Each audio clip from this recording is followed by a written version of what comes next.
Hello, we are live. Hi. Hi.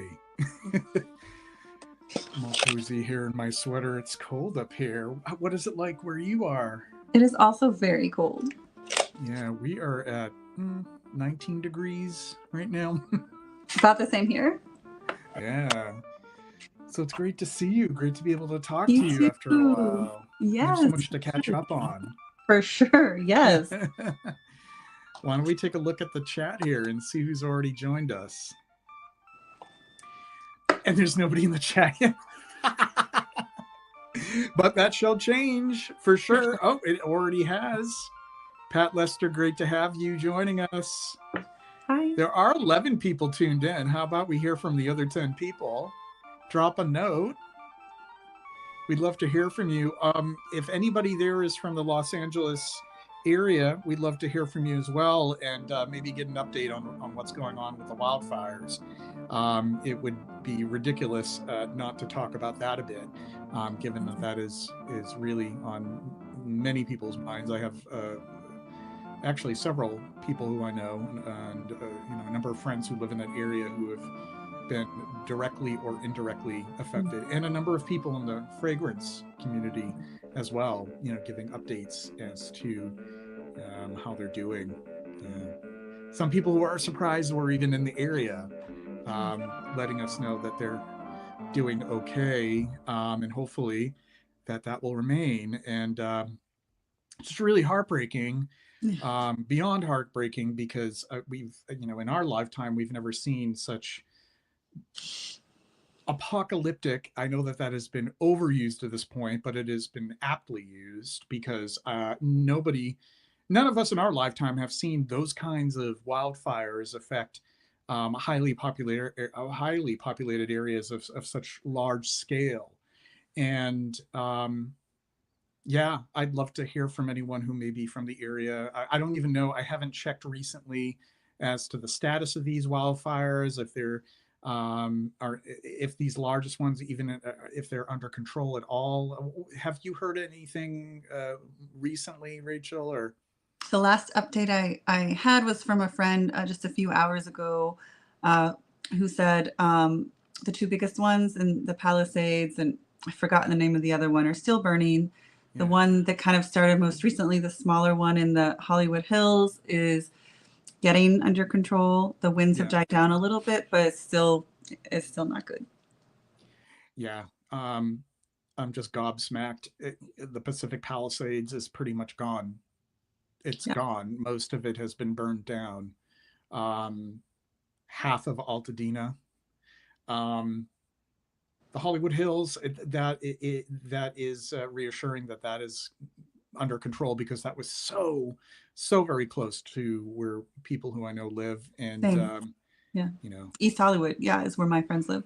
Yeah, I have a friend who is in Pasadena. She lives just outside of what was the evacuation zone, and it was really terrifying for her to be on the perimeter of it.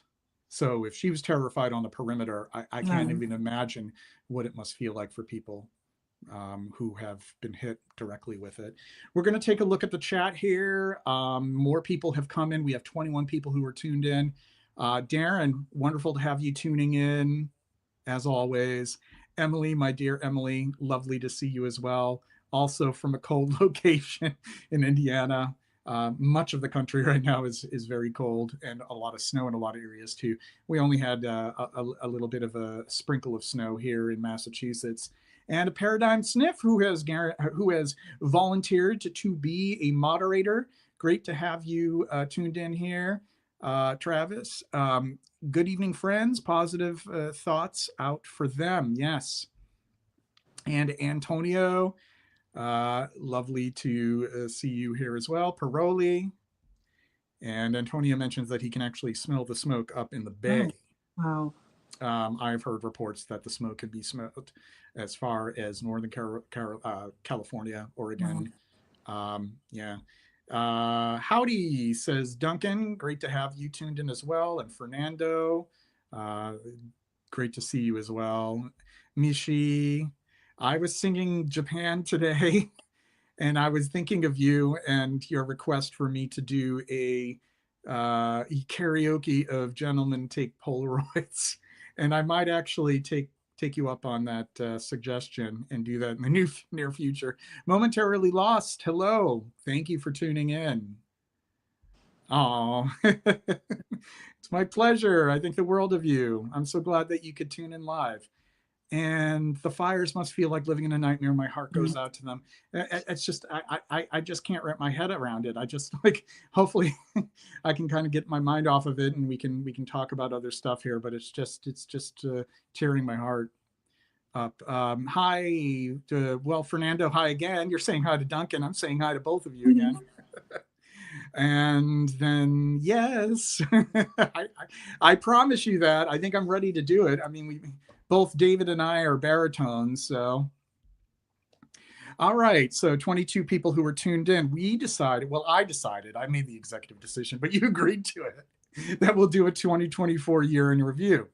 So I would love to hear some of your picks for the year, some of your thoughts on those picks. I'm going to reveal 5 of my top 10. I know at one point I said it would only be a top 5, but that definitely changed in the last month for some reason. Don't ask. It's now top 10. And we're also just going to talk about the events of 2024 that are fragrance related, which can, cover a lot of territories, not just releases and perfumes, but the community, discussion on the industry, certain events that are worth talking about. So I'm sure both of us have some ideas for that. So Rachel, I'm gonna hand it over to you and let you do a little bit of the talking. What's been on your mind and what you want to chat about? Sure, great. And I brought a bunch of perfume fragrances out because we always have, at least I always have more than a top 10. And a couple of them, to be totally honest, they might be from the very end of 2023. Sometimes that That's happens to fine. me. I don't remember exactly. But this one, I've been wearing a lot lately, and it is called by Matthews Inc. I actually have a couple full bottles because my husband grabs this a lot. And do a zoom in here so that we can give you the spotlight. Thank you. This is a travel spray that I have to travel with. And for me, I mean, of course, you can wear any fragrance any time of year, anytime you want. But for me, for my taste, this is a little bit of a cold weather fragrance. It's really nice. Spray some right now, actually. It's really nice. It's got this great smoky incense. Oh, it's so pretty. It's like this charred, smoky incense thing going on. It's really bold, really, really smoky. And just a really like bold, powerful fragrance that I've been wearing a lot. It's just so nice in the really cold weather. It's kind of like a big, warm, it's like, it's like being near a bonfire outside, I guess. You sent me a sample of by the way, let me put myself back up here with you. I have the sample right here. It finally arrived. It did. Oh my God. It did. And it took me a year to send you something. I'm so sorry. I'm so glad it arrived. Yeah. So I have 2 samples here, and one of them is this. I already have a scent of the night, so I'm not sure. I think I'm just going to spray it on paper for now. By the way, my scent of the evening is Acacciosa Parfum from Carnation, and I'm wearing that. And this is a jasmine for only jasmine lovers, and I say that because most people think they like jasmine until they smell like a real heavy-hitting jasmine. Yeah. And there's pineapple in it, like this very ripe, almost like fermented pineapple, like upside down cake, kind of like baked desserty pineapple, but it also has that acidic feel to it. Ilang ilang. And some people say that there isn't Acacciosa as in like cassie in it, but my nose detects it. So I actually just wrote a review of this tonight, and it's fresh on my mind. And I even mentioned the review. Anybody with a GCMS, if they have like any evidence that there's actually Cassie Absolute. But yeah, this is a Ernest Deltroff classic. I'll be posting that review. It's Oh, already okay. on for Grant Again Base Notes now, but I'll be Oh, sharing it on nice. Instagram. So I would sorry love to to. try that. Looks Oh amazing. yeah. I know that you're a Calong Mhm. fan. But that's what I'm wearing right now. But I don't want this to interfere with that, so I'm going to get a paper strip. So enough of my jibber jabber, just to continue telling I me know. about your I'm excited to know experience. what you think of this because for me, this is a really unique fragrance. It sure Um, sounds like it. All right. yeah, it's really like very extroverted, you know? Mm. Um, yeah, it really reminds me of Matthew a book. Zink. Yeah. Matthew Zink. Is this who is Oh, Matthew so Zink? Matthew Zink, he is a photographer, artist. He owns like a fashion brand of Mm. swimsuits and beachwear and just kind of lifestyle, like beach lifestyle um, company. And he's a really cool person. And he has Carlos Hubert and Of Jan artists. Vatnier who made this Okay. with him. And it's just, Jan Vasne. Yeah, I've yeah, been turned on to a few of his things yeah. recently. We'll talk a little more about that later. This atomizer for the sample is not. Oh, It isn't. oh It no. just needs a little bit of elbow grease here, but Sure. we'll make it work. We will make it happen, even if I have to tear it out open and then dip the paper into it. So we'll make it work. The suspense is killing me. It's not working though. That's crazy. Oh, you know what? I'll take the top off. I might have to Mm. do this if I can even get the top off of it. I don't want it to explode though. Ooh, Sure. it just went pop. Let's see. All right. That will have to do. I'm actually tapping it Oh, onto this paper. yeah. All right. All right. We'll have to deal with the that malfunction later. Mm. A little of it did actually get on my finger, but that's fine. Hey, check this out. I don't know if this can be picked up on the. This is the spring from the Oh my animals. gosh. Oh, so it is messed up. Oh my goodness. Well, no, that's because I forcefully opened it because it Oh, just wasn't. I just didn't want us to be held yeah. up. So the spring popped out because I forcefully opened it. But boing, boing, boing, boing. I have it on a piece of paper here now, and I'll yeah. Wow, you're right. It is. It's definitely phenolic. It's like Mm. it kind of reminds me of like creosote. Right. Yeah. Yeah. Oh, that's cool. It Yeah. kind of smells like a little bit of a throwback in a way too. For sure. Yeah. Mm. This is the kind of smokiness I can get behind Mm. because smokiness for me can go either way. Yeah. Um, if there isn't like the right balance, and I've been critical about certain smoky scents where they just have a tendency to turn a little too savory smoky for Yeah. me, and like as if it's like mesquite barbecue, Right. I because of like that. the over usage of like birch tar and Yeah. cade, like bois cigars. Mhm. That smells to me like a pig roast. Like it Mm. doesn't smell pleasant on the skin. And even like Bois de Seize from Noemi Goodsir, it's good for what it does, but Yeah. it's the kind of smoke that's like too much for me. Mm. But this, Isn't this nice? it's nice. It's really it's measured. It's Mm. measured. It has the levels are balanced. You know what Yeah. I mean? Yeah. It's still Balanced. bold, but it's not like sickening. Yeah. I'm trying to avoid the word balance because it's like so like up its ass. It's like it's well balanced. Like you know what Right. I mean? Like, what Like does it's that just mean? Yeah. right. It's just like what is that? But Yeah. you know, but I what I'm trying to get at is it seems like Jan, who to me is obviously an extremely talented perfumer, um, is able to dose in such a way that he knows how to take certain elements to their limit Mm. without taking it beyond the Mhm. threshold, if you know Yeah. what I mean. I think 100%. that some perfumers are like, let me just really overdose this, and it Yeah. doesn't really work out the way that they hoped. And I don't think he necessarily overdoses anything from what I can tell in my nose. I could be wrong. We could look at the, you know, Yeah. the formula and there is, but it doesn't smell like any Yeah. one thing is overdosed that I recognize. I'm into it. I'm actually really into it. It's really good. Yeah, and it Yeah. smells so good when you're outside in the cold weather, to me at least. Yeah. Yeah. And it is that smoky leather, Mm. and there is some like herbaceousness to it as well. Mhm. Like I kind of pick up like thyme and rosemary, even though I Mhm. don't even know if they're, notes pyramid or not. They could Yeah. not be in the notes pyramid, but I'm picking up thyme and rosemary. Yeah, but there's definitely like it's not just one note over your head. There's definitely complexity there, and Yeah. yeah. Yeah. It smells like dry herbs, like Mm. chaparral bush, creosote bush. It smells like the Southwest to me, Yeah. even though I haven't visited the Southwest besides California enough. I've never been to Nevada. Um, I've never been to Arizona. There's something dry and desert-like about it. Yeah. Yeah.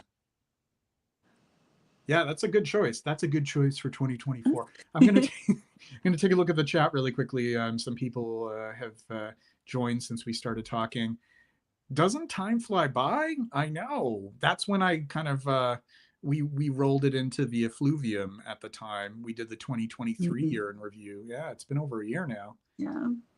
Which one is this? Now, which one is this as in, so this is 10, this is 8 minutes ago. So you'll have to just sort of guide me into where we were in the chat when you asked that. It could have been I was talking about Caron Acacciosa Parfum, or it could be when we started talking about Rachel's by Matthew Zink.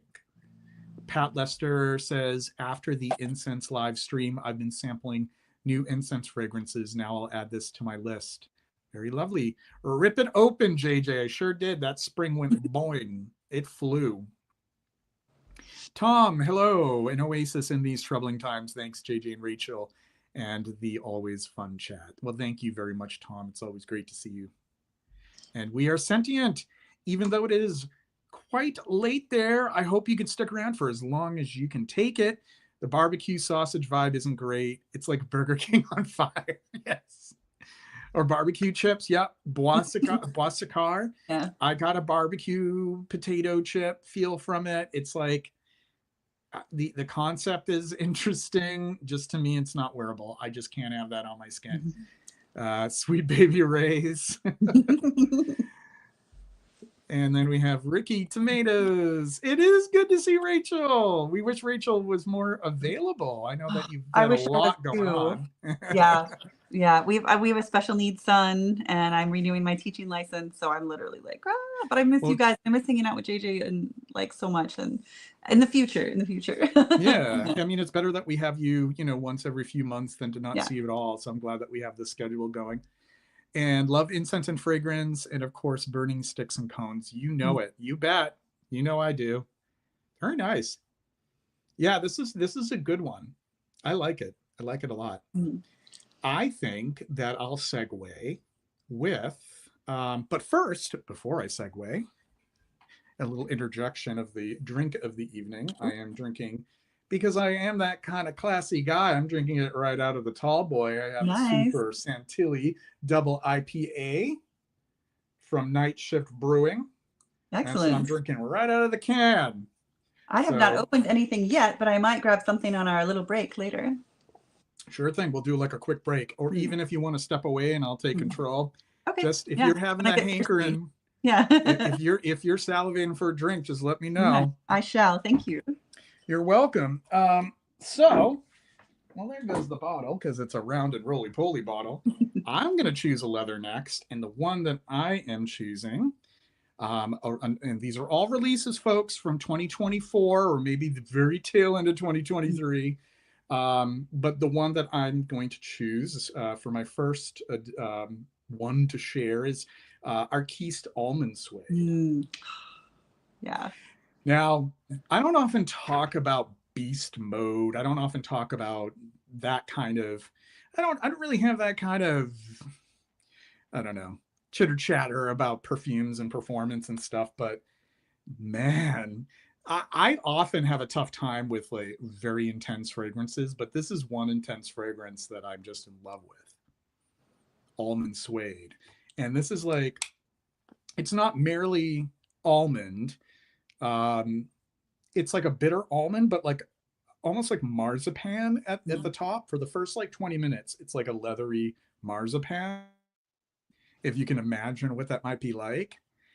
And this is very interesting because the perfumer, whose name escapes me because I'm not, I let me just try to remind myself of who the perfumer is, because I know it's not Rodrigo, because he did the other two new ones. Oh, Khalees. It's Khalees. Khalees. And she did that wonderful tea fragrance for Yeah. them as well, for Arquiste.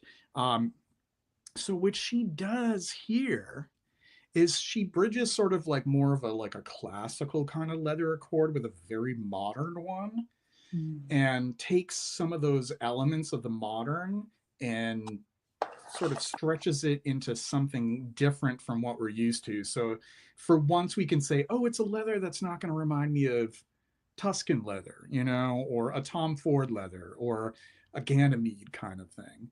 It's not like that at all. And I I'm think that's taking just, notes.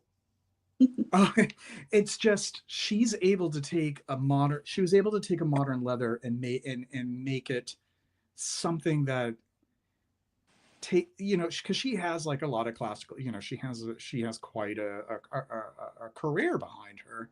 You know, she did some of the Khalees worked in the 90s for Balmain.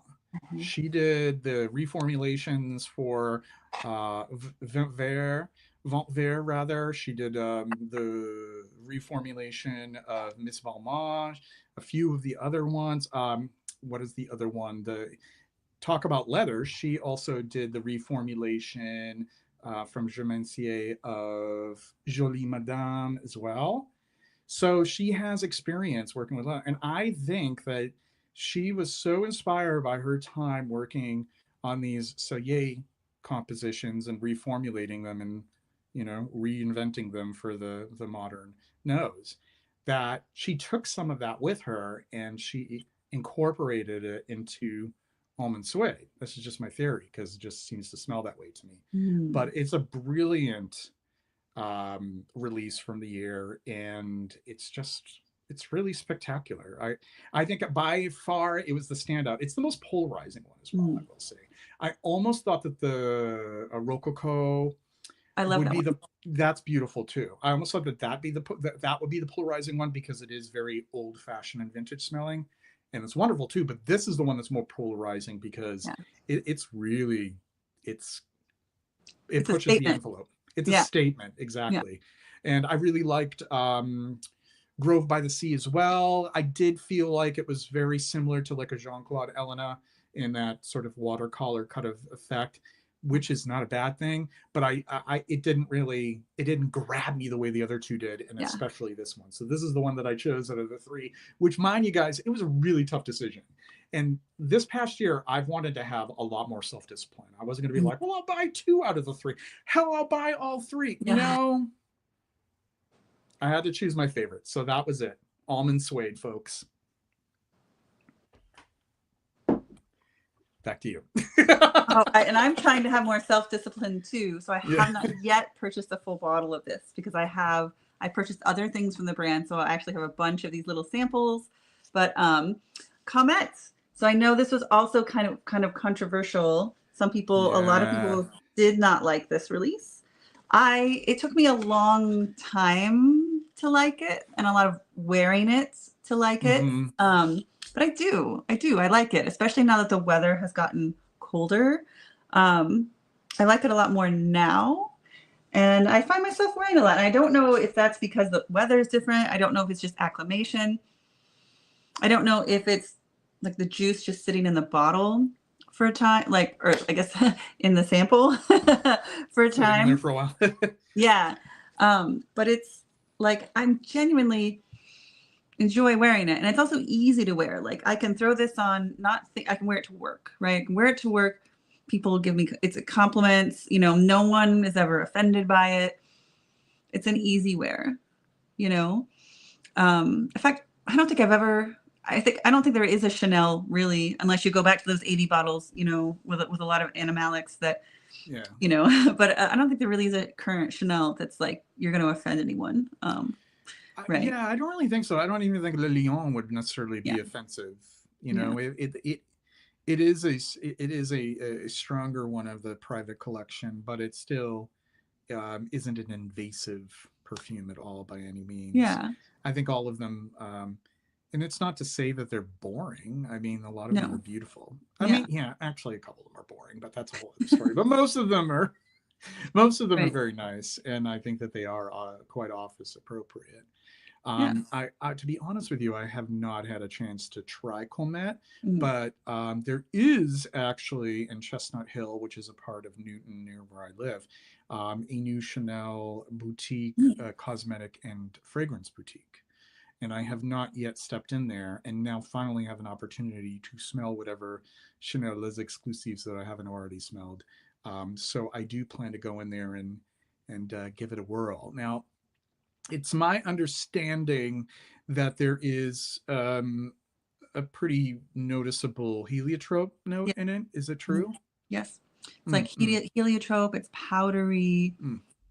It's kind of sweet. It's like sweet and dry at the same. It's like dry powdery with and then sweetness underneath. It's really like, honestly, it feels like ballet core. It feels like, like if I was wearing a pink tutu and ballet shoes, this would be perfect. Right? So I kind of like Yeah, that sometimes, yeah, yeah. Um, yeah.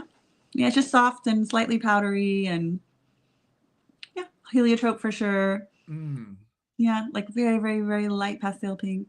mm, mm. Yeah, and that's just how I read the fragrance with my own cultural interpretations. Obviously, Yeah, someone yeah. else might get something completely different, but it's just sweet and like Swedish and dry, like dry talc powder, sweet-ish, soft, light, very, very easy to wear, basically. And I enjoy it. Yeah. Well, I've never been shy with powder, so I like my powdery fragrances. I mean, hell, I love the Tintinage, and that's like Mm, a powder yeah. behemoth. It's like, yeah, yeah. And I love heliotrope as well. So I think I'll you'd like have to it. give it a Yeah. try. I'll have to Yeah. give it a try. I don't know if I could picture myself in a tutu and ballet slippers, pirouetting, plieing, or anything like that, but I might get a very different interpretation, Right. Yeah. which is, no better or no worse than any other interpretation. There's that. I truthfully have not tried Missia, and I've been very curious Oh, about Missia because of one Oris Eris who is in the yeah. chat who has been mentioning Missia and has piqued my curiosity of it. Also La Pausa, Yeah. because I know people really Yeah. appreciate La Pausa. I'm really not concerned at this point with trying to track down the EDT versions. Like, I'm so Yeah. beyond caring about that. I just want to Yeah. smell it in any kind of version. Yeah. So my plan is to visit the Chanel boutique, the Chanel fragrance cosmetics boutique, because it's not a full service Chanel boutique, and I want to sample Missia, La Pausa, what do they call it? La Pausa 28 now, or they added the 28 to it. And Comet. Let me see if there are any others. I think most of the others I've already. You know what? Actually, I have not sampled number 32. Oh, That's one I okay. haven't smelled either. Yeah. Um, I think Missia and 32 are better than Comet, I'd say. oh, yeah, you'd say Yeah. so? Yeah. Yeah, I still want to just try to sample them all. I mean, of course, I already know number 22 because I was like, that was far, that predated the Les Mm. Exclusives, and the Yeah. same with Bois de Zille and Yeah. Oh, those are classics. Yeah. the classics that got Yeah. absorbed into it, and then Quitterusi, and then what are the other ones? I love 1957 and number 18 and Coromandel. Mm. All the big heavy hitters. Sycamore I've tried before. So I won't have to spend as much time in there. There's just a few that I have not tried. Yeah. So that's cool. I'll try the Comet. I'd love to know what you think when you try it. You'll have to Yeah, text me and let me know. maybe they'll be generous enough to let me take home a Yeah. sample so I can, Definitely. Yeah. write about them. Yeah. Yeah, take home some samples. Wearing a tutu made of cherry blossoms. Yeah, Yeah. that's true too. The cherry Yeah. blossom, Mhm. which is somewhere like in between a real accord and a Yeah. fantasy accord, because like Exactly. cherry blossoms have a smell, but they're just not strong enough of Yeah. a smell that you Yeah. that you would translate it into a Mhm. perfume, because it Yeah. just it's Yeah. it's a little bit embellished. Yeah, for sure. Yeah. They actually have something called Sakura. Um, there's a type of musk that Mm. is smell like a musk molecule that smells like sakura Oh, blossoms, I didn't know that. but it's very full Oh, and heavy and musky. I'm cool. trying to think of the name. I probably would have to go into, God, now I'm like stuck on it. I want to get the name of it and get like the description. It's in my spreadsheet of materials. And of course, it's going to take some time. Hold on a second. But it is a musk, and it has. I'll follow up with folks. I'm not going to waste time trying to bring that up here. Oh, Oris Eris. Yes, I've tried Bel Respiro. Nice. I like it. But being the green aficionado, Mm. it just sort of falls short. It's just it there's just something left to be desired. I feel like it just seems incomplete. It seems unfinished to my nose, which is interesting for Chanel. Chanel is not, without its, I not should also always. say, oh, I'm so sorry, JJ, No, no, no. Go JJ ahead. to Go ahead. interrupt, I but didn't really know where I was going at that point.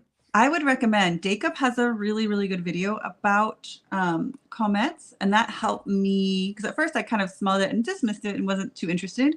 And then I watched Jacob's video on comet. He made a couple actually, I'm pretty sure, about his experiences. You know how he's very much like you when you write. He's very poetic. And I watched his video on it, and that helped me to kind of go back to it and start wearing it more. And that helped me to really get into it. So maybe if you, before you go and try it or after, depending on what your process is. Or during. Yeah, I would maybe listen to Jacob's description of Comet when he kind of breaks it down in his mind. And again, we all have our own worldview and journey through a fragrance, but I thought his helped me to understand this one. Yeah, I'll tune in, and yeah, that should be a fun activity. Evaluating it myself while listening or watching his video. Don't forget to hit the like. If anybody can do a like count, I can try to do more an up-to-date one. We have 24 people, 24 likes, 34 people tuned in. So we could get at least 10 more likes. That's my reasoning behind that. Go figure.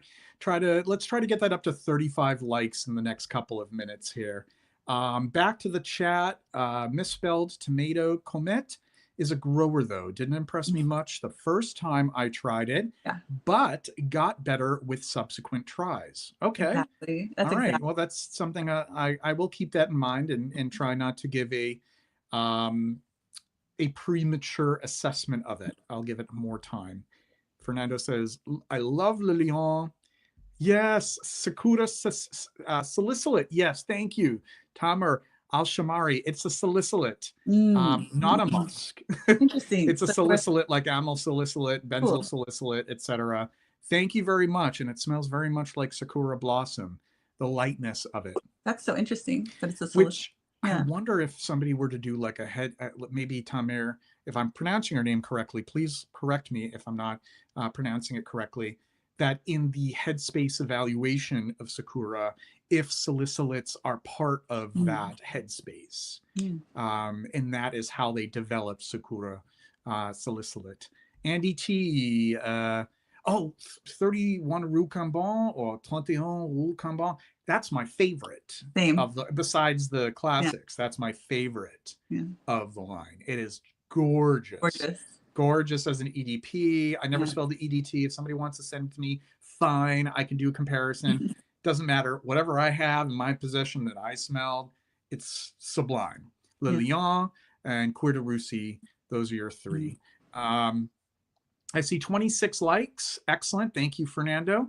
We can get that up. We're now already at 29. I kind of finagled a way to be able to do it in real time within my browser without screwing things up. AM, I don't know if I missed your first comment there, but great to have you tuned in. Brian, New York, Comet grew on me, the heliotrope. The heliotrope. The heliotrope often does me, and I love it. Etrel heliotrope, the Elitza Elegant, heliotrope blanc, Tintaneige, just mentioned, has a heliotrope in it. Love it, love it, love it. Lilian Cochon. We have a smart aleck here. I still, I think that Lilian stands on its own. I mean, it definitely that's its lineage, right? But yeah, with the base, with a dosage of labdanum that's in it. But yeah, late night editing. That's why. Well, I'm keep on burning the midnight oil there, my friend. Pat Lester Chanel has a 35 milliliter set of 5 of the Les Exclusive for an amazing price of $850. I'm inching away from Chanel with their prices. That's absurd. That's absurd. 35. Yeah. Really?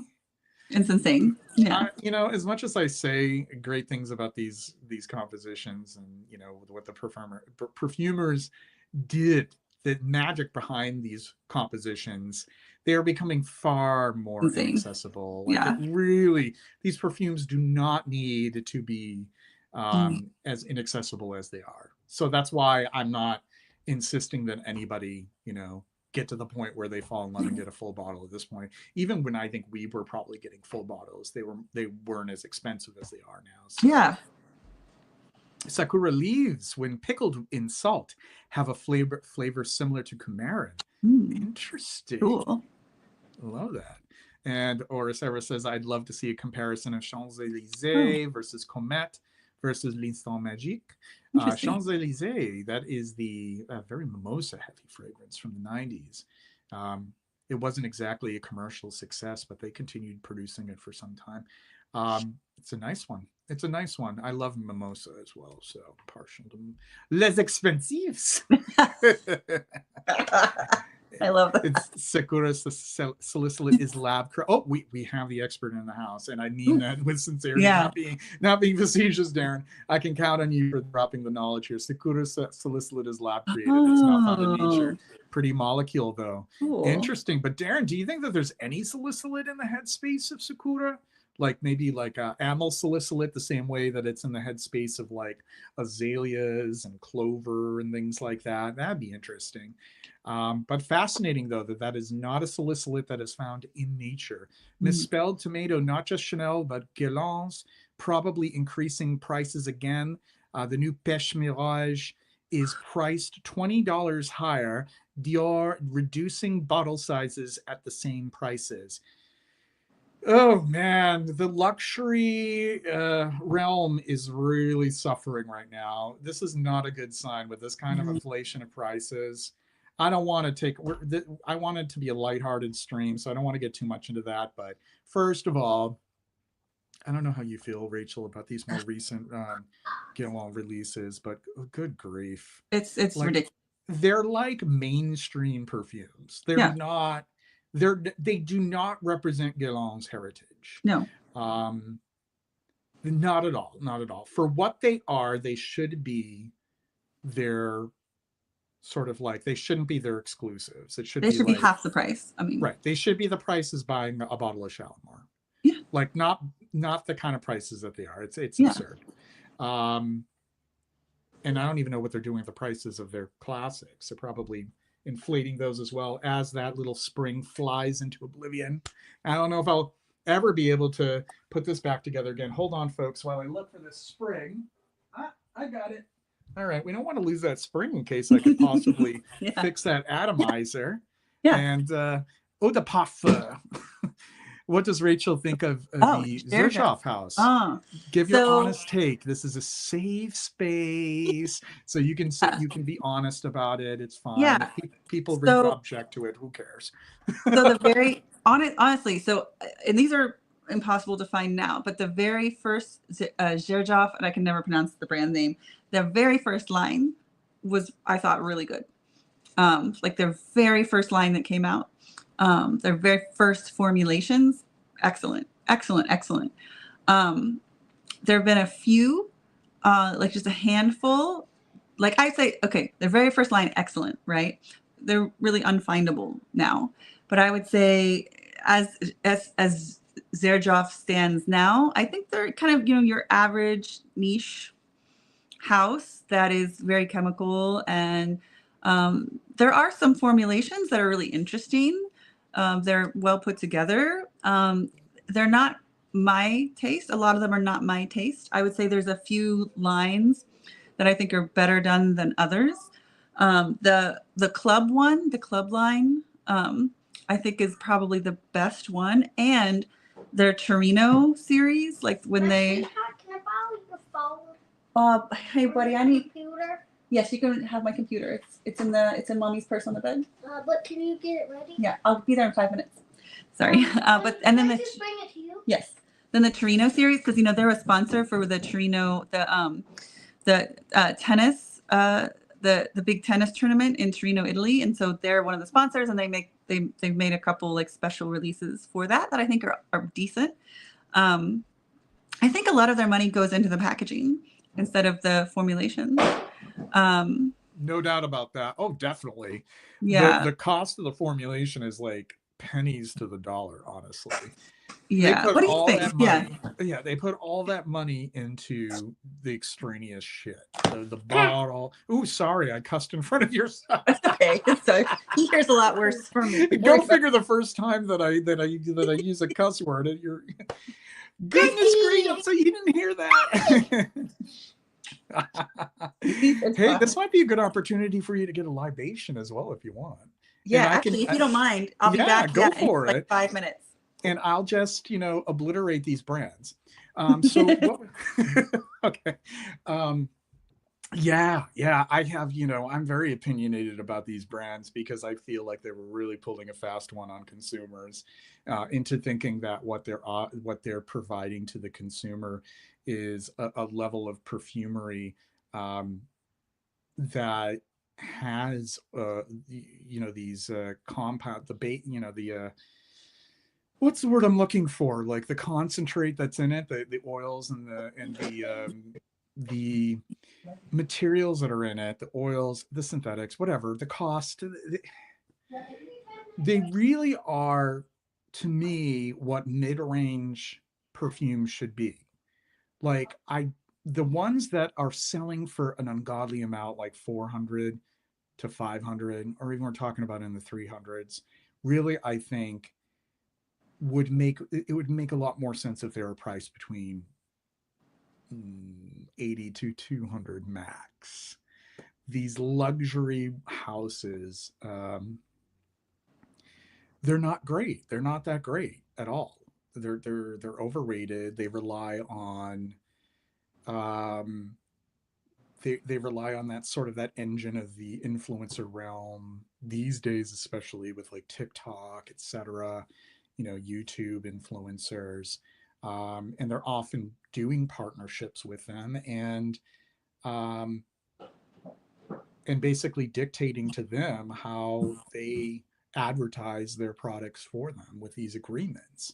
So what they're doing is they're hyping up these products as being so much more exclusive and luxurious than they really are, and they're putting a lot more emphasis onto the product as an object rather than perfume that is at a level that warrants that kind of price. If that, I don't know if I articulated that very well, but that's just how I see it. And I feel like it's just getting worse and worse as we're getting more and more saturated as a market.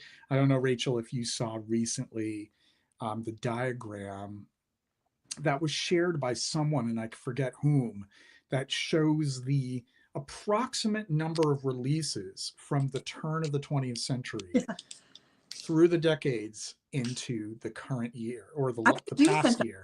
Yeah. And this dramatic, steep curve upwards in the number of releases in the past 10 years. It isn't any wonder that people are having a difficult time enjoying perfume the way that it is intended, because the market is just throwing so much at you, and it's promoting consumption, rather than actually spending quality and having some sort of relationship with it. And I know people could argue like, well, Joseph, how do you have a relationship with your collection? How can you spend? Because I'm like, I'm one of those crazy eccentrics. Like I don't expect the average person to be, like I am. Like I know that it's hard for me to develop a relationship with all of my perfumes, but I have a different kind of relationship with perfume compared to the average consumer. But I'm looking at the average consumer, and I would never compare myself to that. No, and for the average consumer, it just doesn't make any sense to encourage more and more and more collecting without spending more. Like the whole business model is it's like late stage capitalism. Yeah. And we're seeing that in so many different ways. It's almost like perfume is going in the direction of like fast fashion, except they know the luxury sort of facade of perfume, so they're able to actually charge people to a lot more to just keep on buying more and more of their product.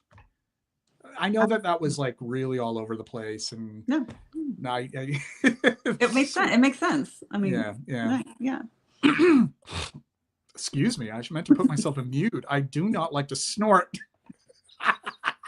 I know some other people, they do not put themselves on mute and they'll be snorting all the way through their videos and stuff. I try to put myself on mute, especially when live. So I'm sorry about the snortle there. Snortle. Let's look at the chat here. Aqua de Gio Elixir is going to buck the trend and be priced very reasonably. Touche. That's a good point there. Darren Allen says some houses give influencers actual scripts. Exactly. They give them actual scripts they must follow when filming their reviews. So you were just watching infomercials in the 21st century. Yeah. Infomercials a la TikTok, a la YouTube. And you listen to these scripts and you can just see the glazed look in their eyes. That you know that they're not speaking from in here. They're independent. They're independent contractor advertisers. Right. Yeah. Right. And the denial of it, the ongoing denial of it. And it's even, pardon me, it's even the point where people who have lambasted this for so long and have ridiculed it, and then they start doing it themselves. It's like, that's really like, okay, we see right through that. I mean, I'm starting to see that now. And it's like, if you're going to jump on the bandwagon with that, at least like say like, hey, I guess they have a point, and this is, it's funny. And that's one thing. And I've said this from the very beginning. I know that I'm sorry, I've completely hijacked this, Rachel. I have so much to get off my chest about this. One thing that I promised people from the very beginning is that was never going to be my intention. And I was always going to hold a magnifying glass over that kind of content and warn people that it isn't necessary. It's to be taken for what it is, and to not be fooled by people who think that, who want to give you the impression that they are coming into it without any other kind of like business agenda. Because in the end of it all, when people start becoming big YouTubers, when they start growing the subscriber count gets larger and larger, they have to find new ways to sustain it and keep an audience. It's the truth. And the most that has ever happened with me is I have had people who I've had small brands who've gotten to know me personally ask if I would like to have a bottle. And then I've always been like upfront about it. Like, I was given this bottle, and these are my thoughts. And I try not to get bottles of things that I never smelled. I hate that, because I'm like, don't send it to me. Send me a sample, right? Yeah. All right, enough of that. Fast fashionization of perfumery, frustration. Some lovely ones in the Chemi line. That was for Fernando. Paradigm sniff, quantity over quality. That's a gross gig right there. Remember what the pop group sang? Oh my God, pop group. We're not prostitutes. I like, ooh, that was a hot clap. Pop group are actually a post-punk group from the UK. I think they might have been from Leeds, like Gang of Four, late 70s, early 80s, a post-punk group. and they had a track that was actually on the compilation, the Rough Trade compilation, Wanna Buy Bridge, called We're Not Prostitutes. Give it a listen. All right. Back to you, Rachel. I know that I've just been yammering for 30 freaking minutes. We have 48 people tuned in. Share your next choice. I don't care if it isn't even your turn. I want to hear from you. Next choice. And Well, let's zip my lips. let's do the opposite of like this commercial niche thing. We have 48 people tuned in. It's fabulous. With one of my favorite houses of all time, forever, which is Darren Allen perfumes, which have been on my top 10 list since I started. There's the camera. Phenomenal. I've been on my top 10 list since I started wearing Darren Allen perfumes. The one I mean, there were several fantastic releases this year. There was Songe à Fleur, which I have a full bottle and I absolutely adore. Honeysuckle Summer is one that I've been just wearing a lot because it just reminds me so much of my childhood. Oh, it's so good. Oh my God. Okay. It's an absolutely delightful floral fragrance that does smell like honeysuckle, and it does smell like summer, like, you know, those like perfectly hot summer days when the sun just feels perfect. You know it. Yeah. And like, it smells like, you know, the smell of summer grass in the air, and then there's the water sprinkles going in the air, and you can smell the honeysuckle kind of on the back gate, and you can smell like the sunshine on the grass, like all that stuff. Yeah. It's amazing. It's 36 amazing. people, Yeah. 36 likes, 46 people tuned in. Let's try to hit 50. Oh, Fernando's helping me. He's already ahead of me here. Please, let's try to hit 50. There's another really good one, just to mention it, is Dust and Clay, which is really, really interesting fragrance. Wait, this is another one from Darren? From Darren, yeah. So there's been It sounds interesting. I like the sound of dust and clay. I like the sound of dustiness. Like some people say dustiness in perfume as if it's a bad thing. I'm like, no, bring it on. Yeah. Like dust that's been sitting on like some old furniture in an abandoned house for like 30 years. You've got to check it out. Such an interesting. Yeah. It's like, yeah. It's awesome. Well, I think that it is splendid that you chose Darren because always he's in my top 10. Yeah. Oh, nice. And for people who are tuning in late, I'm only sharing 5 of my top 10 for 2024. So it's sort of a little taste of my favorites. So from last year, this, full disclosure, transparency, he sent me a bottle of this. So this is a gift from him. That's not the reason why I put it into my top 10. I could have decided that it was nice, but not in my top 10. But I decided that it would be in the top 10. It's Songe à Fleur. Songe à Fleur, which smells like it could be something that was released by like Worth, Paris, or Guerlain. But back in the day, right? Like when they were like in the 20s. Yeah. God, it's so good. Yeah. Because he studied the a lot of these old formulas and compositions and he has reconstructed them. He gave me this wonderful reconstruction recently as well, and we talked about it on Effluvium back in September. And I think that he is the one. I said this back in 2023, and I still say this today.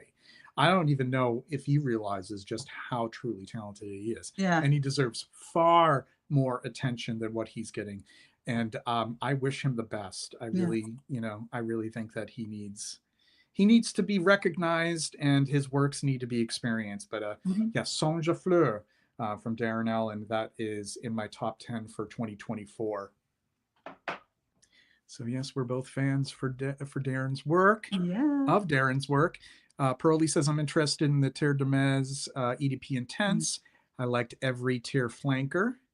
And Paradigm Sniff, give me those dusty basement vibes and fragrance, except mildew, of course.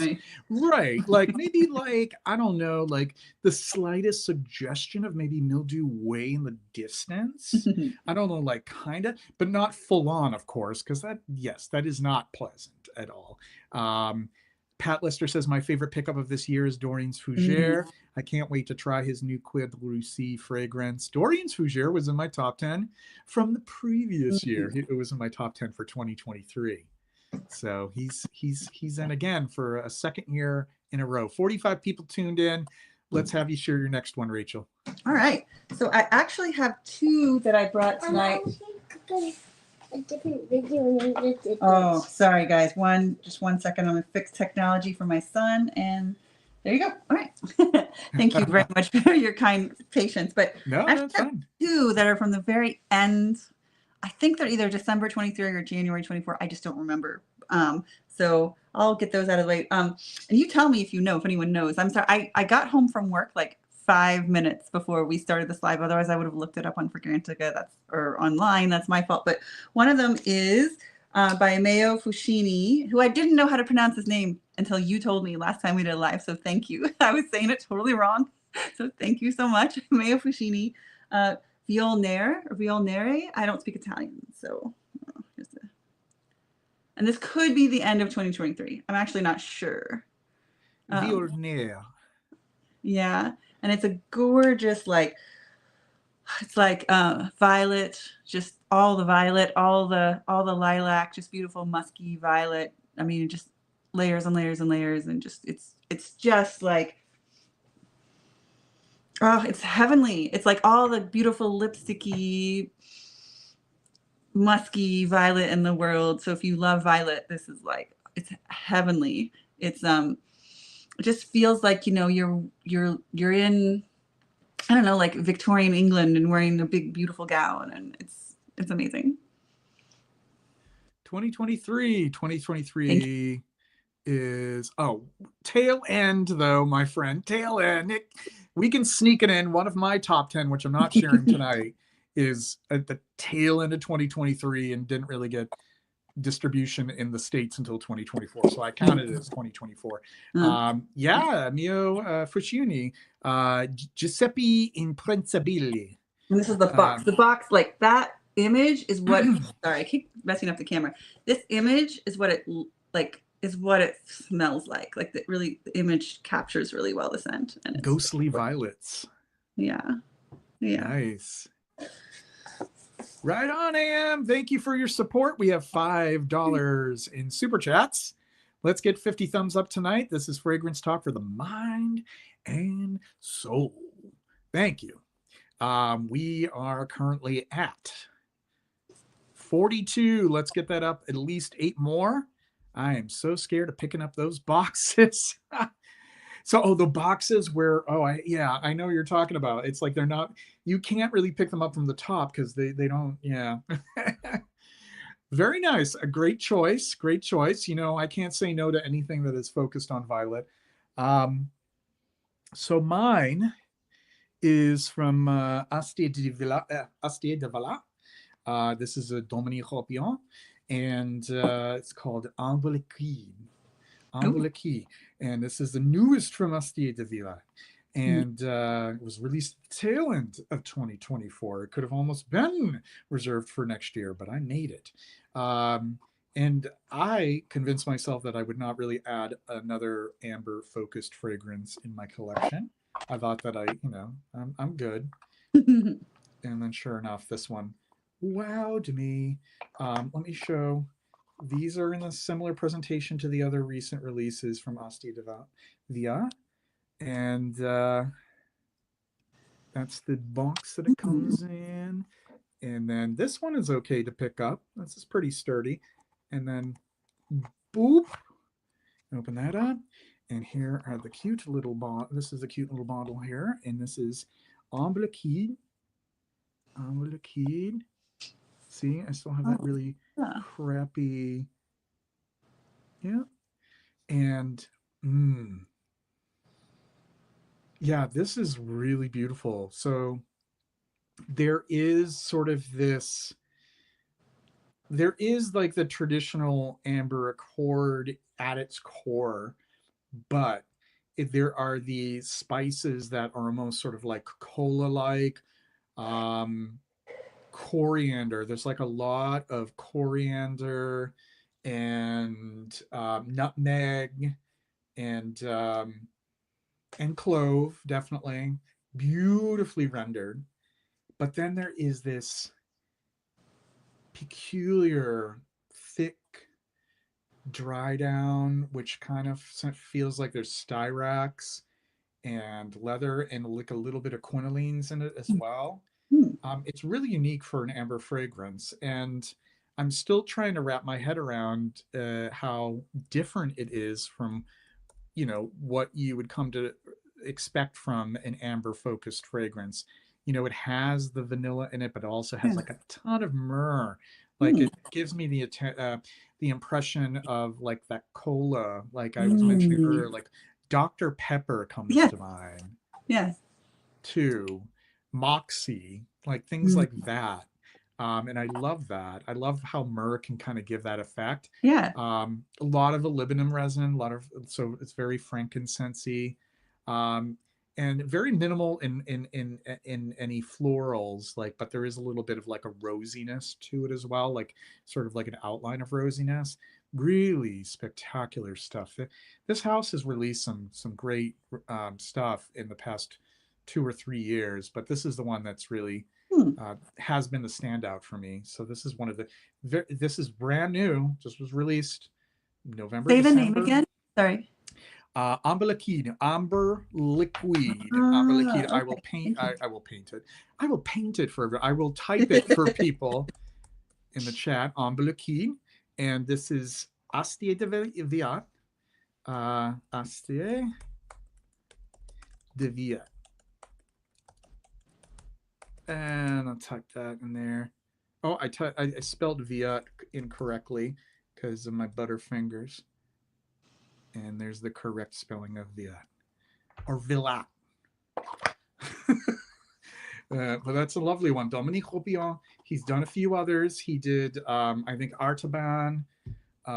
He did a couple of others for the house. But marvelous stuff. In my top 10 out of the 5 that I'm sharing this evening. So how many have I chosen? How many have I chosen? How many have I already talked about? 1, 2, 3. I have 2 more. And then the other 5 I'll be sharing in the future. Cool. So yeah, back to you. All right. So which one will I do next? How about, so there's a house kind of that I've discovered this year that I'll just pick one. It's called Scent of Man, and it is, I think, a Scottish house. It's part of the UK, maybe. Wait, hang on. Could it be Welsh? Could it be, is it I feel Isle like of I Man? should. Is it Manx? I feel like I should know this. And again, Northern Ireland? I got home. It says one of their fragrances is called Druid Dale. So where were the Druids? Isle of Man. It really is Isle of Man. Jay, do you know? I guessed right. I was being facetious. I was thinking of any sort of like sovereignty, and I was actually right. Is that serious? Oh, that's so. Oh my god, I didn't even know anything about this. Thank you so much. I was just totally like throwing everything out, and wow, that's pretty cool. Cool. No, thank you. So yeah, so I have some samples from them. I'm gonna order a couple full bottles because I like them so much. I just haven't been so insanely busy. I haven't had time. But Elfenglen. Okay. Or Effenglen. Sorry. Elfenglen. Elfenglen is one I really like. It has bluebells. It's really beautiful bluebell note. Bluebells. Yeah. With some blackberries, some rose, narcissus, lilac, hyacinth, gorse, jasmine, violet leaf, and oregano. So this really beautiful spring floral fragrance that I'm like, it's so nice. And even in the middle of winter, I don't mind. Like, I know I'm going to really love it in the spring. But oh my gosh, it's like, it's just so, it's almost soapy, right? It's so clean and spring-like, and like, it's so nice. Do you mind telling us again the name of the house? Yeah, absolutely, yes. Let me see if I can find something. Scents of Man. Well, that should be easy to remember. That's of Man. Handsome bottle too. Yeah, Scents of. That's what the full bottle looks like. I haven't bought any yet, but they did send me some samples, and I just adore them. Like, I'm really liking them, and I'm gonna purchase some full bottles soon. I just haven't gotten around to it. But yeah, I'm really loving this Elfenglen. It just reminds me of like, just it'd be like if you're going for a walk in a springtime and the flowers are blooming and you decide to swim, take a swim in a nice cool spring creek, and you have a little bar of soap and you wash, you take a bath outside. I think no one's around, like, in a mysterious valley and you in the middle of springtime and you can bathe there somehow, you know, like in a fairy tale. It's just so pretty. Emily actually spent 3 months on the island, more sheep than people. Oh, I'd wow. love to hear stories about your stay at on the Isle of Man. I'm still reeling over the fact that I was just sort of like jokingly guessing, like, is it an Isle of Man? And it turns out to be Sense of Man. I'm really curious about I this. recommend their sample set. Sample set's great. Yeah. I wanted to highlight Pat's comment from a few moments ago, and he is correct about this. He read in Ney that the brand Asti de Villat worked with archaeologists and historians so European can compose these fragrances. They are, based on these very old formulas for perfumes. Yeah. And that could account for Animalic being something that just doesn't even smell of this era. It's like so cool. But yeah, I'm really into this one that you're talking about. That's one that I definitely want to sample. Justin C. Oh, talking to Osiris. There's a YouTube channel that an artist does her interpretations of fragrances, Smellomania. Oh, is that the one who paints her interpretations of her perfumes, of her fragrances? And Paradigm Sniff, Bluebell has that iced tea note, right? Or am I out of it? Bluebell, well, it is botanically closely related to the hyacinth, so there are some similarities in scent, slightly different. It's a little bit more delicate than hyacinth, but it is like a beloved flower of the United Kingdom. And actually it's sort of a threatened species, if I'm not mistaken, because there is a hybrid of there's Spanish bluebell that's starting to encroach on the habitat of the native bluebells. So they're starting to see these hybrids of the Spanish and the English, or just Spanish bluebells, more than the original English bluebell. I don't know. I read a little bit about that. I don't know if somebody can tell us a little bit more about it. We Are Sentient, Ancient Forest, and Godred were my faves. These are also from Sense of Man. Wow, I definitely want to check this house out. Okay, so my fourth out of the five from my favorites for the last year is from Hiram Green, and it is filtre, or filter. I'll take this in there. I like the new bottle, or the new wooden caps with the bottle. Only thing is, be careful. You don't pick it up by here, because this can slip off easily. But besides that, I think it's a gorgeous new bottle. This is last year's release from Hiram Green. This is Filtra.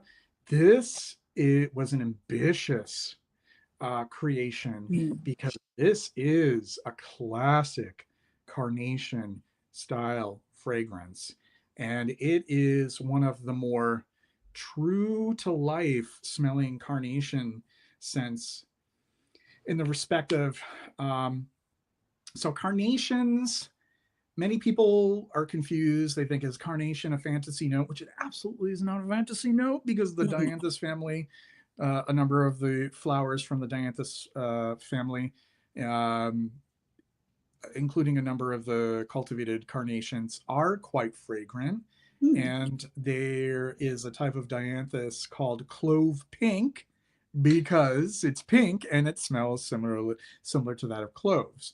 So Filtre here, to me, reminds me of the scent of Malmaison carnations, which are very rarely cultivated nowadays. They were a popular, I mean, they had there was almost a craze in a similar way as like tulips at one time, with these fragrant, showy carnations that looked almost more like roses. So they had, they were bred to have many petals, and just looked like very full, like a rose. So there was one called a Malmaison, and I had the distinct pleasure at a botanic garden last year of smelling Malmaison carnations. And when I smelled this, it reminded me very much of them.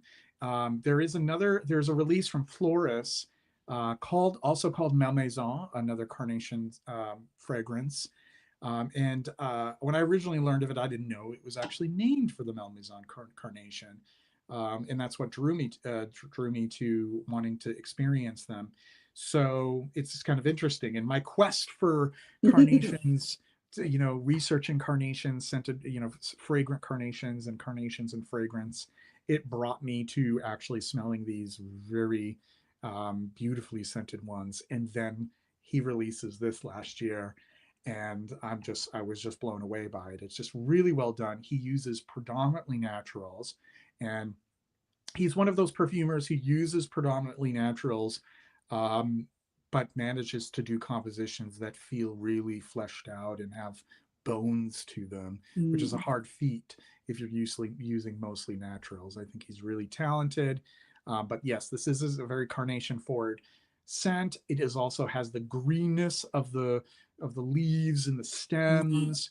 It has a wonderful dry down, a very light resinous of vanilla that complements the carnation effect very well. So my regards to Hiram Green. This is really a wonderful creation. Filtre. I've heard nothing but excellent things about. I have a sample of it somewhere that I have not opened, but I've heard nothing but great things about that fragrance. Yeah, it is a really, really well done fragrance for sure. And like I said, it may not be his big seller, but go figure.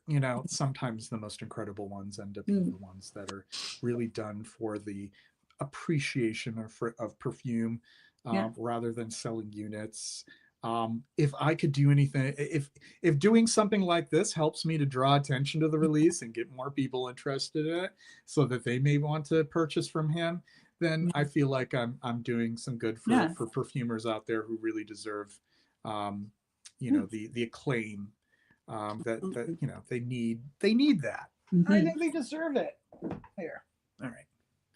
Okay, back to the comments here, and then we'll have you choose your next one. Did you already do 4 as well, or did we work it out that? Oh, I just have a bunch. I could keep going forever. You just keep going. You just tell me when to stop. Yeah. What I could do is I could just then alternate with other things that I've been appreciating, or things that I bought last year that weren't really necessarily new releases. A mighty fine Carnation. I couldn't say it any better myself. And Darren says the Sense of Man perfume sounds so intriguing. We are sentient Spanglish bluebells. And We Are Sentient also says need to smell their flowers. And I'm assuming the bluebells themselves. The bluebells themselves. I'm a poet and don't even know it. Fernando Soto, Elfin Glen by Sense of Man. That's one that he appreciates, I presume. Joshua B. Hello there. I was wondering if Azzaro Actor is still good after being reformulated. I have the vintage one, never smelled the modern. There is minimal difference between the original production of Azzaro Actor from 1981 until I think 1994 or 5, and then when they relaunched it in 2000 to 2004. I don't think you have to worry about it. Don't worry about it. I mean, Plus, like if you really insist on getting the original vintage, that's one of those that doesn't cost you an arm and leg. So hopefully that's helpful to you. Paradigm Sniff, 44 likes out of 47. I declare thumb war. So what do we have here? He said 44 at that time. We're at 50, folks. Thank you so much. We're just past an hour of the live stream, an hour 15 minutes, and we're already at 50. Wouldn't it be lovely if we made it to 100 during this live stream? That'd be really something. So if you haven't already liked the stream, please do so. It takes basically no effort. All you just have to do is hit that little thumb icon. It helps people see these videos and live streams. This channel helps bring people like us who really have a deeper appreciation of fragrance to what we do on this channel, what I do. So yeah, if you could just do your share. I don't ask for too much, just a little on the thumb. Brian, New York, either of you have an opinion on Parfum de Nicolas' 3 new Gourmands? Her first 3 Gourmands. Would you like to chat about that a little bit? Well, I was just going to say that. Or was it part of your? Yeah. Well, I was going to introduce my next fragrance by saying part of the trends of 2024 was kind of a year of gourmands. Yeah. And among my I bought a lot of gourmands, and amongst my favorite were the 3 Nicolai gourmands. I thought they were really tastefully done, really great, not overly, because a lot of gourmands can just be really sickly sweet, really just just no doubt, no doubt. But I was gonna recommend the Nicolai gourmands for being well done for people who like perfume, not high school girls that want to smell like a cupcake. Yeah, so I definitely recommend them. And then awesome. Although I just have samples, I haven't actually purchased any full bottles yet. I'm going to, because I might try to find them on secondhand market. I don't know. You know how it goes. We'll see how I'm going to actually get them. But I'm going to show you another gourmand that I did buy. But we can go through the comments first, and then I'll show you. Excellent. Supply and Demand, great to have you here. He used to rock Hiram Green, Fuji Arcadia. Professor Value, wonderful to have you tuned in. My friend at Bass Notes, great to have you here. Good evening to you as well. Emily says, does anyone know how to get the Sense of Man fragrances? They ship to the US, I'm assuming, yes. But it's $40. Oh, yep, she did clarify that. And Joshua B. Okay, thanks. I love rare discontinued frags. I recently got a Magnetism and Bowling Green. Very well then. All right. Why don't we have you could share one of those Nicolais if you want.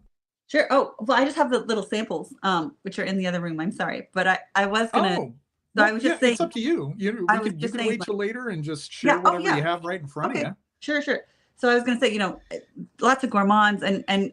We were talking earlier about the California fires and another thing that's, recently happened has been, the tragedy in New Orleans. And this is a gourmand that I have from Hez Perfumes, which is a house in New Orleans that I really like a lot. And this one is called Brownie Points. It's one of my favorite gourmands this year. That literally smells like, like if you go home for the holidays and your mom is baking brownies in the oven and the house smells amazing. That is what this smells like. Wow. And so it's kind of just one of those things you spray on and you just smell happy because it smells like home and brownies and holidays. And I've just really, really enjoyed it. I like how sometimes I randomly put it on this type of view right here. I don't know how I did that. Hi.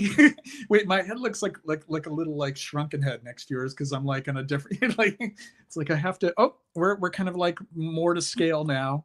That does sound sound nice. Yeah. And his perfume, a lot of his fragrances are based on the food and drinks and liquors and really special, unique dishes and especially drinks of New Orleans and culture of New Orleans. And if you go on their website now, then I think a part of each purchase is donated to the relief funds for the victims of the car attack, terrorist attack, or whatever. I'm not sure how they're classifying it now, but so it's a good time to purchase from the brand if you're interested. But I just really like this one because it was great for the holidays and just smells like, smells like a warm kitchen with making cookies and sometimes you just need that. Yeah.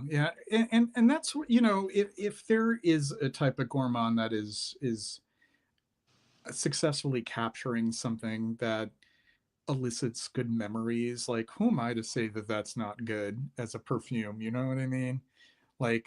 There are certain desserts that I love in fragrant form, some of them I was discussing over the holidays, the ones that, smell like fruitcake or mince pie or Christmas pudding or things like that. Or even gingerbread, Yeah, brownies though, man.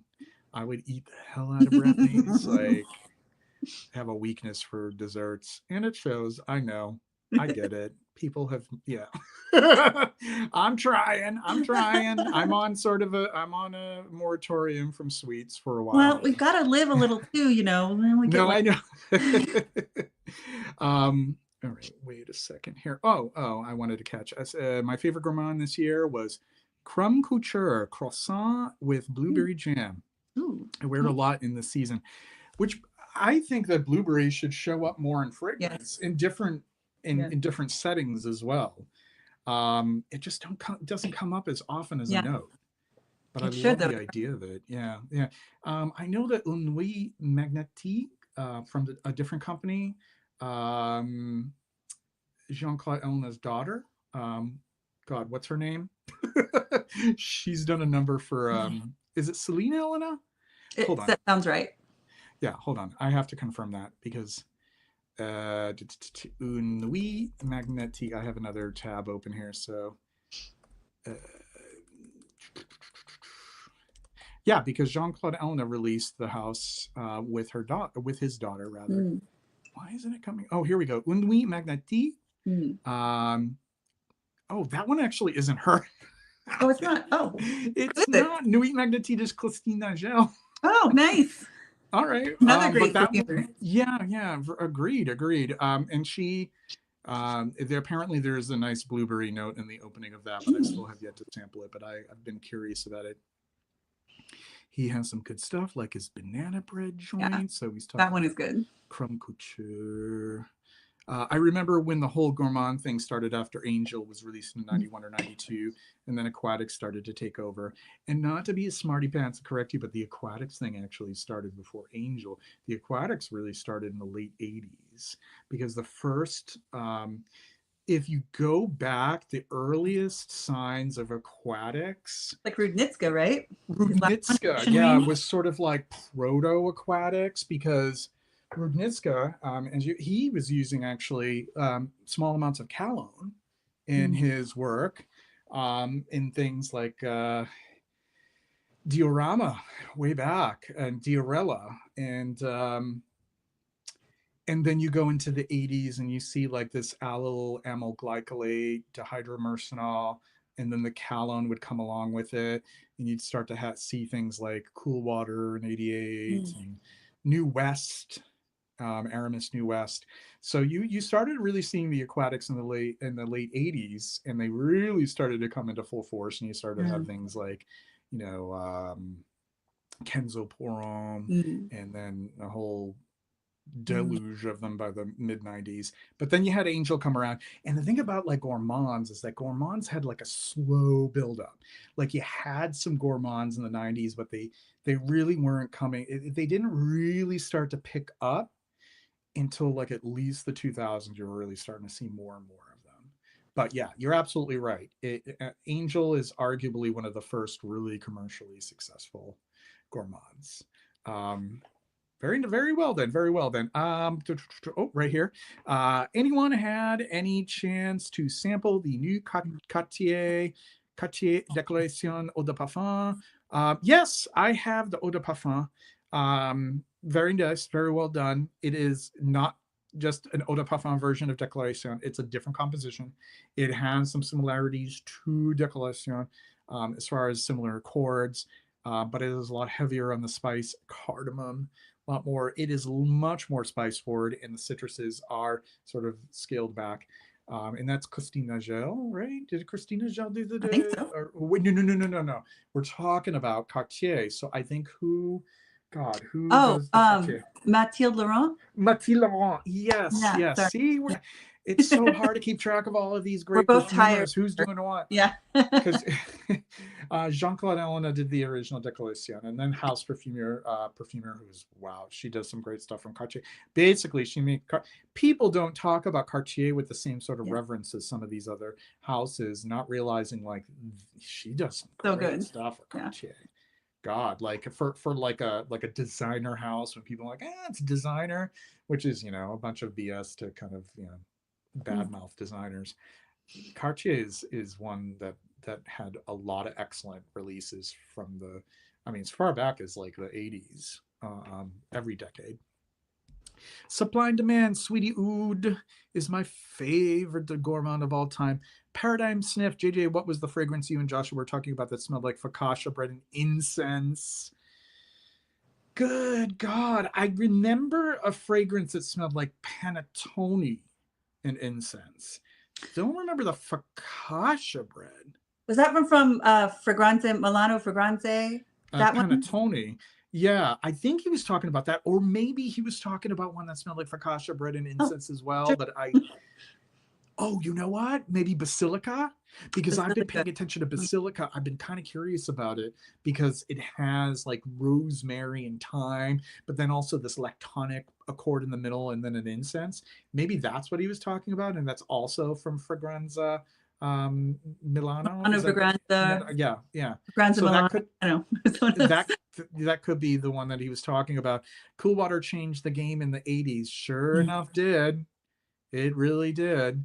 We are sentient, gonna say gourmands and galant, le bleu, and après lundi have a candied almond vibe. Yeah, but there were like inedible elements that kind of contrasted with them too, which just makes them so evocative to me because it's almost like, you know, edible and inedible, like sweet and poisonous, you know. Um, Joshua would be, oh wow, I didn't know I'm 38. So still, no, don't worry about it. Don't worry about it. I'm into old school frags. I know that sounds weird. No, no, no, no, no, no. Nothing's weird. You were welcome here. I'm Yes. excited for you in your journey through old school fragrances. Yeah. I'm glad that you found us and you're here. Yeah, yeah. Don't worry about it at all. I mean, I'm still learning as I go along as well. People have to correct me. We have to correct each other. You know, it's all good. I'm happy that you're into it because you're in good company. Misspelled tomato, the pure, it's pure elitism when people look down on gourmands. Will someone spare a thought for Proust?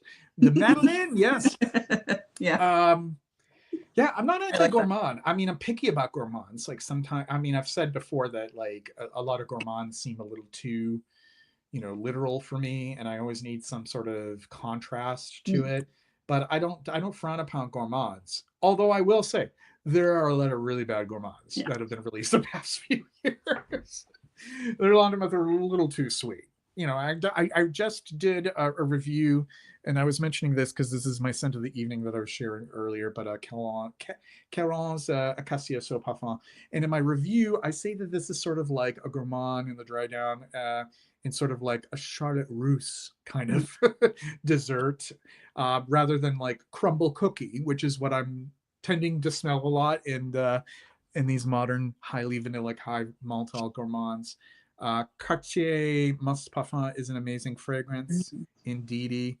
Lexelis, lovely collection in the back of books. I think she has a lovely collection of books in the back. Thank you. I don't know if you're talking about this collection over here. This is one of my many bookshelves. I'm hoping.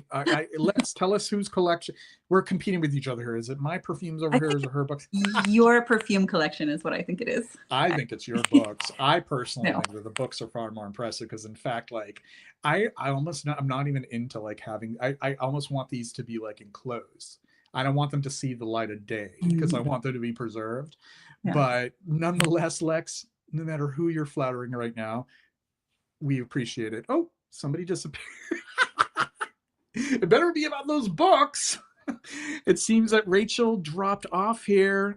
Rachel, I hope you can return and you don't have any long-term internet connection issues. Hope you can bounce back. Yes, Basilica, would love to try that. As a matter of fact, I've been curious about it myself.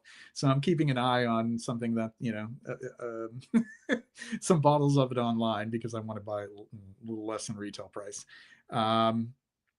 Lex Ellis, I still got my small bottle of vintage cool water, late 90s bottle, I think. See me, hear me, feel me. Do sweet fruity fragrances count as gourmands? I just got Tales from Zanzibar from Memoirs of a Perfume Collector, and is so delicious. It depends. Sweet fruity fragrances can also have a big floral element, an amber element. So yeah, I mean, it's also a matter of perception. If it smells gourmand to you, then you can call it gourmand. Fernando Soto says Basilica is a great panettone. Panettone is not my cup of tea. The one I have from Milano Fragranza is Diurno. And I do hope that Rachel can come back.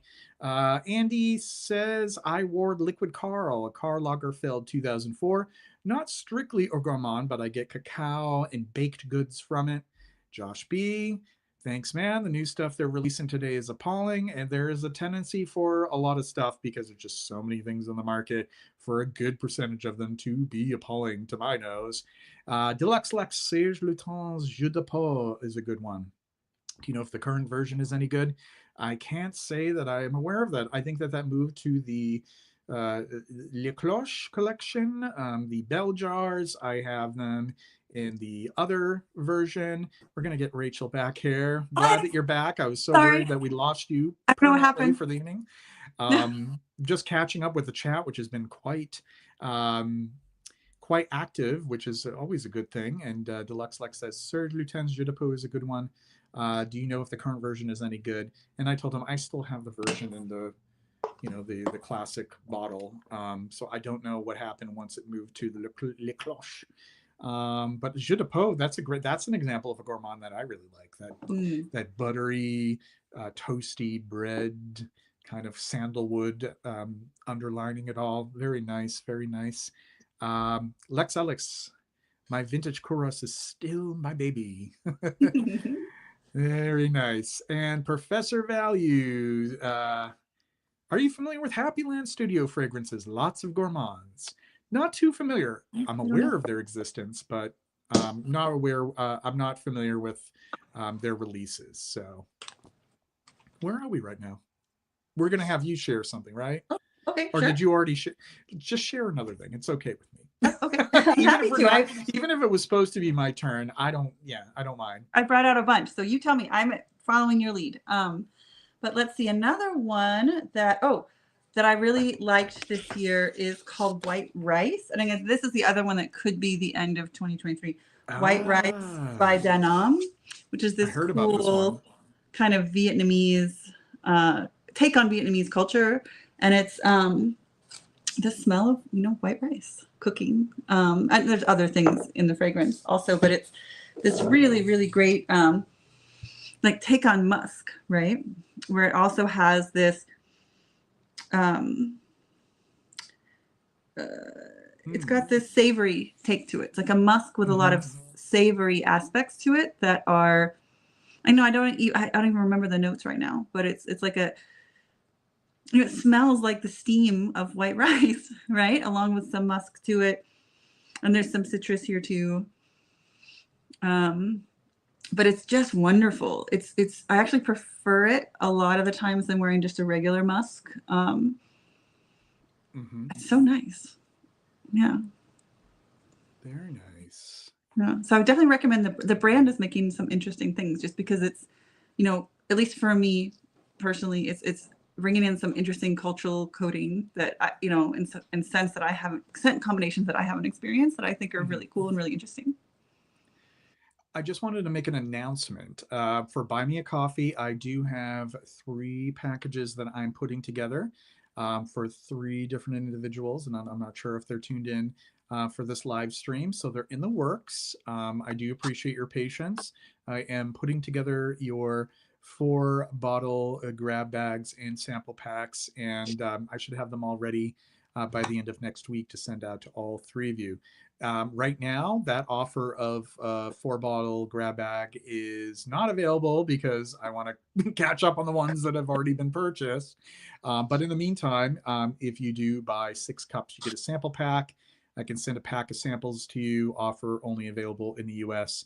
Just go to the link that is in the pinned comment.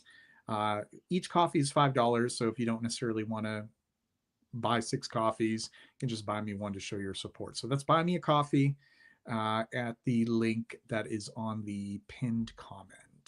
Back to the chat here. Misspelled tomatoes. Jeu de Peau is gorgeous. The one in the bell jar is the same as the older version, which is wonderful to hear. Thank you for letting us know about that misspelled tomato. I think this is a good time to share the 5th of the 5 fragrances in my top 10 for 2024. Haven't written a review yet for it either. This is from D. Saul, and the year underneath it is 19. Oh, hold on a second. 2 M's would be 2000. 2004. 15. 2016. MMX. Took me a while. Roman numerals, man. MMXVI 2016. Yes. DSOL 2016. Sisters. Ooh, This is nice. so freaking good, man. They need a US distributor. They really do. They need to come to the US, to a retailer in the US. You can purchase directly from them. Just want to be a little bit patient with the shipping from Germany.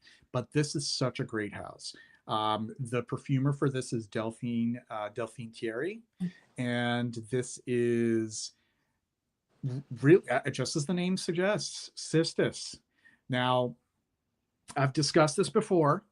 The cistus ladaniferus plant yields two different types of extractions depending upon what you're tapping from the plant. So the plant itself produces a resinoid. That resinoid is called labdanum. So that is different from when those in perfume or those who do distillation say cistus. Cistus comes from the same plant, but it is the oil or absolute extraction from the leaves, the stems. Mm. So there is a somewhat different profile, smell scent profile for cistus as there is to labdanum. Cistus is much more, it's sort of like a brighter, lighter, more floral, more astringent.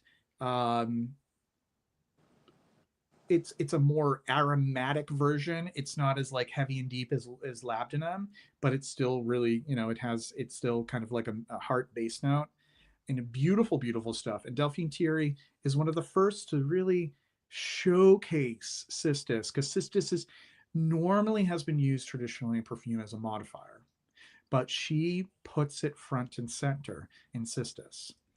And it's interesting what she does to exalt the cistus, to kind of bring it into the top. She uses something that is called buchu, or it's also called agathosma. And the leaf of the buchu is very high in these scent components that are similar to that of blackcurrant, but it is even more powerful than blackcurrant and much more leafy and pungent and ammoniac. Now, don't let that scare you, because, oh, ammoniac, I don't want to end up smelling like cat piss, or heavy duty, industrial cleaner. It's not like that at all. It just, what it does is it gives that, it lifts, it has this wonderful ability to lift elements that are not normally lifted through the original material. Like it's the perfumer's magic, the perfumer's trickery, to use these materials to bring out other, to bring out sort of like the qualities of other things. So it opens with that, and it opens with Artemisia. So in this case, I think it's actually Artemisia pallens, which is Divana.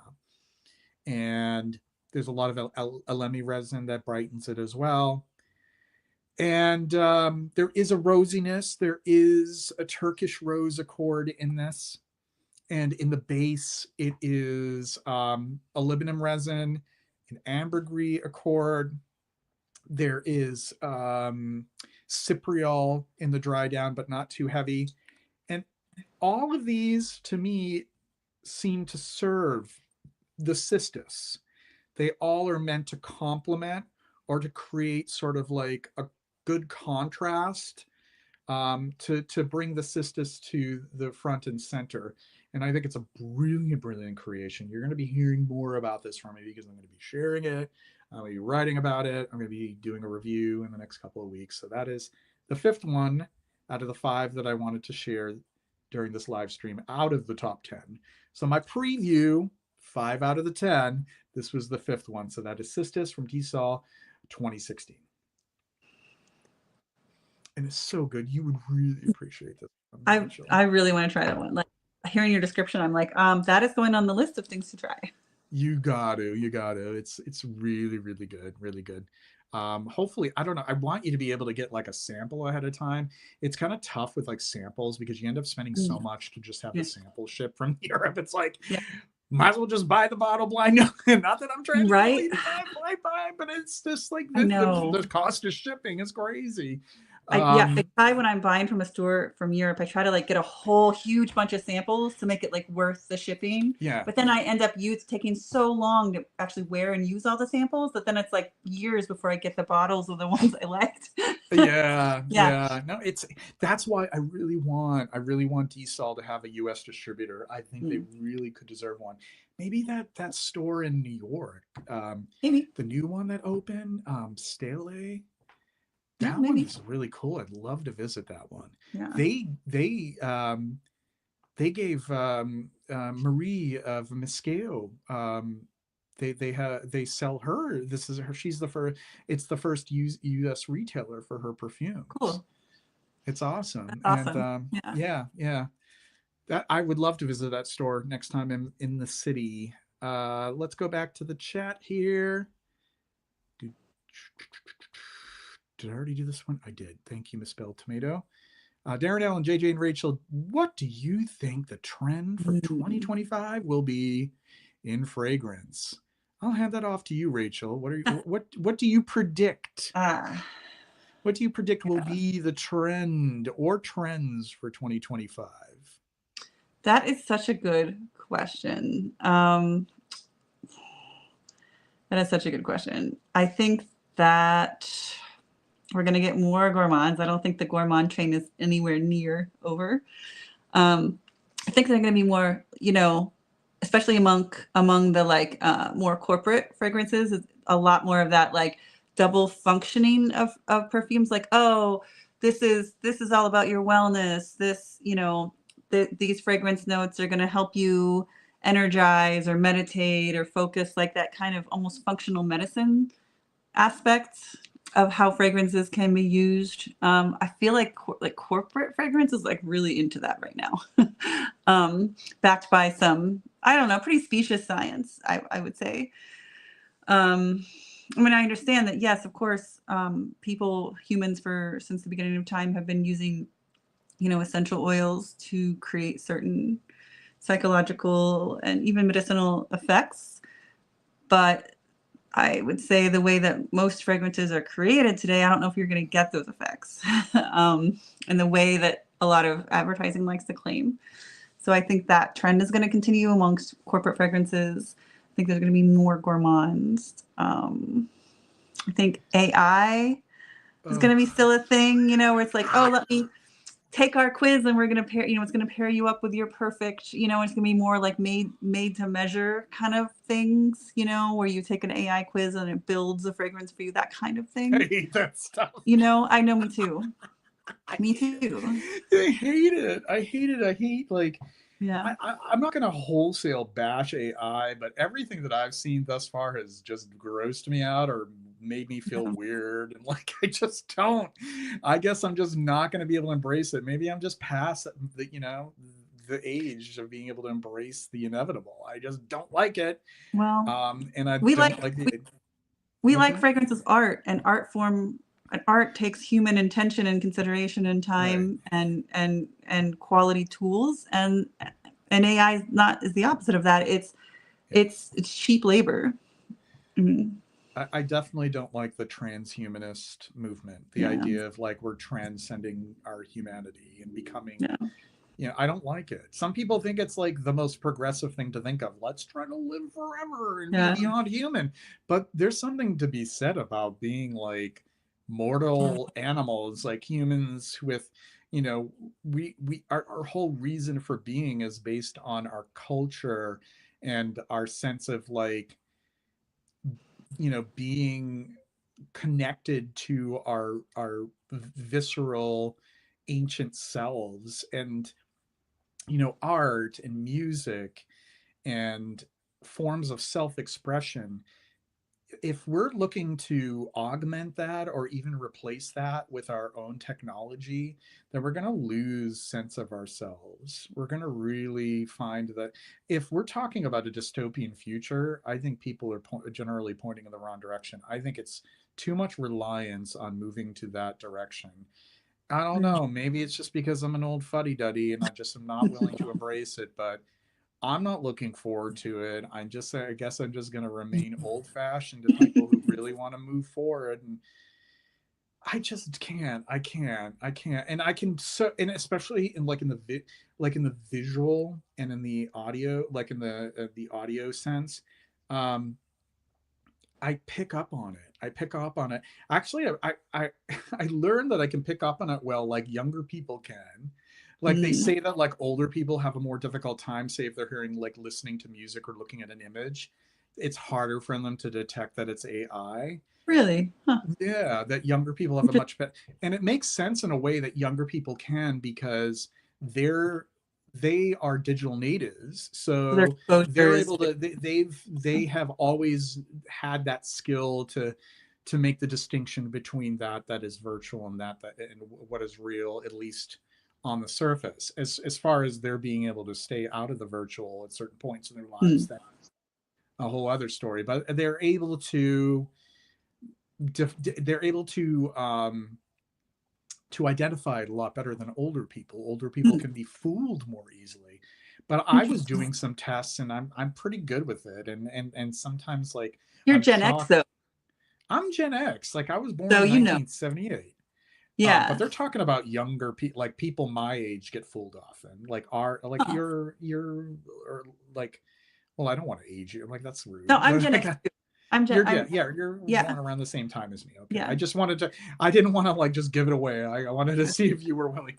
yeah, Um, but we're both like later Gen X. yeah. And so we are definitely not digital natives, but we've known what it's like to be in you know, but pre and post. Yeah. But even people in our age group are having a difficult time as things That progress. surprises me because I would say Isn't it? boomers for sure. And I would say Yeah. our generation, because we know both worlds so well and we've seen Yeah. all the iterations of the technology that Yeah. we would be Yeah. particularly good at it. But We're maybe not. better than the boomers. We're better than the boomers, but we still a lot of us still have a difficult time with it. Hmm.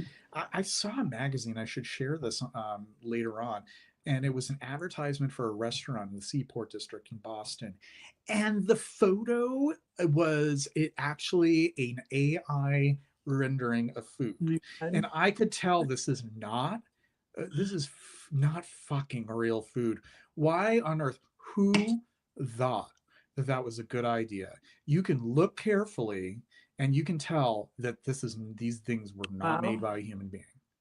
It's just fucking weird, and it's in a magazine. It's Wow. like, I mean, thank goodness we still have freaking magazines, but this ad had AI food in it.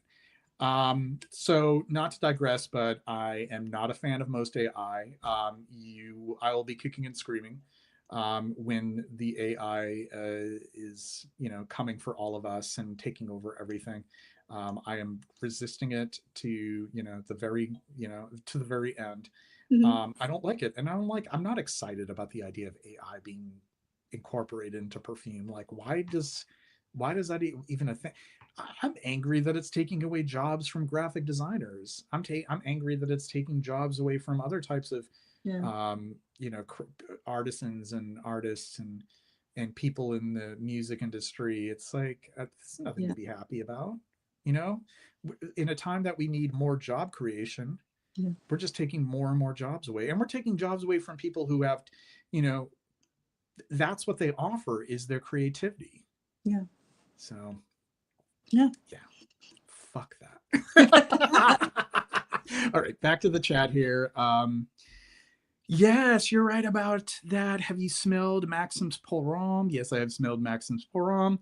There's I have read from another source that was actually composed by Jean-Claude Elna, because he composed that after he composed the original Maxims, and then somewhere along the line, someone had incorrectly reported that Dominique Ropion had composed Maxims Porom. So now I'm on like a mission to get the straight story on that. Like was it really Jean-Claude Elna or was it Dominique Ropion? Lex Ellis, I'm going to shoot you guys a sub. Love your energy, guys. We love you back. Thank you. Thank you, Lex. See me, is white rice similar to Yes. le papier?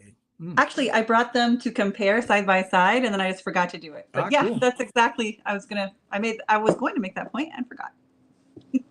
Yes. Very So nice. thanks for bringing that up. Junkie scent. I went to the Who. The Who concert once. Nice. Who are you? Misspelled tomato. What are the others? By Mm, tried yeah, Vietnamese. I love it's really Vietnamese good. coffee. Yeah. I just love drinking Vietnamese coffee. Yeah, you I like this, like. right? Oh, I would. I Yeah. love like a French Vietnamese where they add Mm. like chicory to it. Fernando Soto, is Happy Land still releasing new fragrances? I know EJ Wells passed away. Yeah, I think I remember reading about that. Just to let everybody know, I muted because I belched. Deluxe Deluxe Select misspelled tomato. Thanks. Now I can proceed with purchasing the bell jar version. What's the difference between castoreum and civet? That would be a great thing to talk about, right? Okay. So we're talking about two different animals. We're talking about the beaver for castoreum and the civet. The civets are related to a mongoose, if I'm not mistaken. Um, it is not a true feline, and what is exuded from each animal is very different as well. So the castoreum comes from the pod of the beaver, because that is released as an agent of attraction during courtship. And for the civet, it is somewhat similar, but it is not a pod that is in the posterior, but it's actually an anal secretion. Mm. So what they so the means of extraction are different for both of them. So the thing about castoreum is some people think that it is not, it is animal cruelty, but in fact the reality is that beavers get killed. Beavers get killed. I They're would rather that culled to they get keep them healthy. Like it's a yeah. yeah, it's part of a culling process, just like with a white-tailed deer. So I don't find it to be, I mean, I know vegans, they're very, they don't even want to use ambergris. I don't get it because it's not even part of the animal, but that's neither here nor there. Um, but castoreum is a byproduct of the beavers when they're culled or when they're trapped. So that is the aromatic material from the castoreum and it is similar to, it's very leathery, it's very resinous. There are certain aspects that are sweet, tobacco like. There's all these different facets to it. So civet's different because of the animal known as the civet. There has to be some sort of stimulation or irritation of the anal glands. So either they do it in a way that is minimally invasive, for lack of a better explanation, so they kind of con them into exuding the civet paste, or it is forced. So I mean, I don't know. I don't have an issue with real civet being used in perfume if I have faith that the civet the civet paste is sourced in an ethical way with minimal suffering and abuse or discomfort even to the animal, which is hard to confirm. It's much like the deer musk thing. It's like, oh well, they have a certificate. Okay, well, somebody can just write up a certificate and say that they didn't, that they procured it with no animal cruelty. But with a deer musk, the musk pod, I mean, the deer has to be killed. They can't.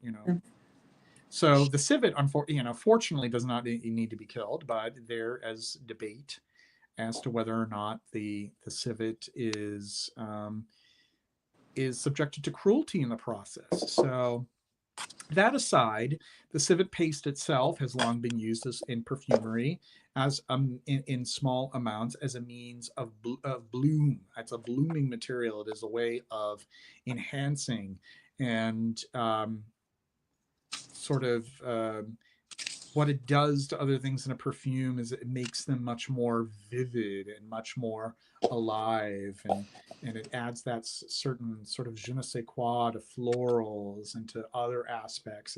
It's animalic in nature, but its original purpose was not to be like very much in the forefront, but as a means of creating this magic through its material. And its material is, it smells, you know, like an animal. It smells like the, what would you would think if the civet cat is excreting this material to mark its territory or to attract a mate.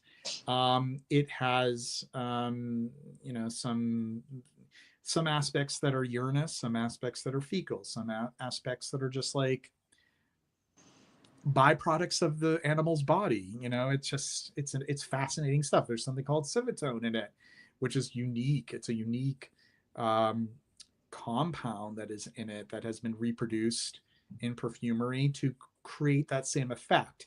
And while civitone doesn't really smell just like civet because it's just one little bit of what civet is, it can do something similar to fragrance in creating that bloom. So I hope that was sort of helpful. I wasn't prepared to give that explanation, but I hope that clarifies that. Great explanation for off the cuff. Robes08, hello to you. I know that we're way behind here. This is from some time ago. Robes in the house. Hello, my fine fragrant friends, and hello to you, Line Plain Volume, one of our regular viewers. Oh, de parfum. JJ and Rachel, iPhone or Samsung, and why? Why that question? What? Rachel, what do you use? iPhone. Me too. Yeah. And I'm not really upset about Tim Cook contributing to, I mean, you know what? We're in a fucking oligarchy. You know, what do you expect? You know? It's like, I'm not surprised by this. Wherever the wind goes, they're gonna go. So that's my take on that. So I'm not boycotting Apple. A paradigm sniff. I need to say goodbye for the evening. I can hear my kid. Oh, this is from a while ago. I wish I hadn't missed this. Have a great rest of your effluvium, JJ, Rachel, and friends. Oh, we called it effluvium. No, this is a special thing. It's not effluvium. It's ours. It's mine and Rachel's, but thank you. It's not effluvium. Robes08. I think the trend of vanilla base and lavender will continue in the designer game. Snooze fest. Fernando Soto, good night at Paradigm Sniff. Very kind to each other. Is this a Brave New World book club? I'm so behind. I don't even know what I was talking about at 8:45. What were we talking about? AI. Yeah. She's probably referring to the AI chat. Joshua B, I think 2025 they're going to release more boring frags. They might put elixir and parfum on every bottle again. There's no meaning behind it. It's all BS. Can you give a good recent? Oh, this is for Robes. I don't drop the link, but I might make an exception so you can answer that question. Orosaurus, I don't know if I could resist a custom AI perfume, even though I hate it. They might get me with the customization. AI perfumery says Andy T. AI perfumer is no more than a painting from a performing elephant, meaningless. Yeah, I'm a millennial, 38 years old though. You're closer in age to us than some other millennials. Robes08, Lamal Elixir is probably the biggest one recently, but with the new Stronger With You parfum, will have lots of vanilla bases and lavender aromatics with sweet notes like tonka backing it. Riveting. Lex Ellis, I need to get Lamal Elixir. It sounds amazing. Heard nothing but good things. Darren Allen, I think that AJJ did an entire episode on the Animalic materials and it was great. Search up on this feed. Thank you, Darren. You warmed the cockles of my heart. Check that out. And if it's with Darren's recommendation, I must have done something right. Pat Lester, at this point in the world, did I just do like a Cardi B clap thing there? I don't think I can reproduce that. Pat Lester, at this point in the world, I don't mind Accords recreating Animalic notes. Me neither. Really, honestly, me neither. We'll go back to that. I don't mind it. If they can accurately reproduce it, it's fine. Castorium, I don't have so much of an issue with it. Civet, it's like I'm on the fence with it. Older perfumes, obviously, it's like wearing old fur. You know, it's like it is. You know, what are we gonna do? You know, burn it. You know, dump them because we didn't know just how sentient animals were at the time. Joshua B, very helpful. Ew, Lex Alex, I'm tempted to make a Terminator themed video where Skynet has taken over the fragrance industry. T800s as sales assistants and AI fragrances. I just logged back on for a moment, and my bad. It's okay. It's like an honest mistake because like most of my live streams are effluvium. It's all good. But I'm glad that you logged back in to apologize. It shows your character as man, and it means a lot to me. You're a good friend. Good night. Take care, my friend. Lex Ellis, one man taught us to fight back against the machine. His name was JJ Colborn. I love it. 27 people who are tuned in. We're already 2 hours in. We're going to chat for a little bit more, as long as we still have some fumes left in us. 57 was the last count, and now we're still at 57. Let's try to get that at least up to 65. So anybody who's tuned in, who is tuned in right now, and hasn't already hit the like button, please don't forget to. Appreciated. All right, so I think that I went over all of my 5. I guess there were some other things that I just wanted to kind of pull out and chat about for maybe like the next 15-20 minutes or so.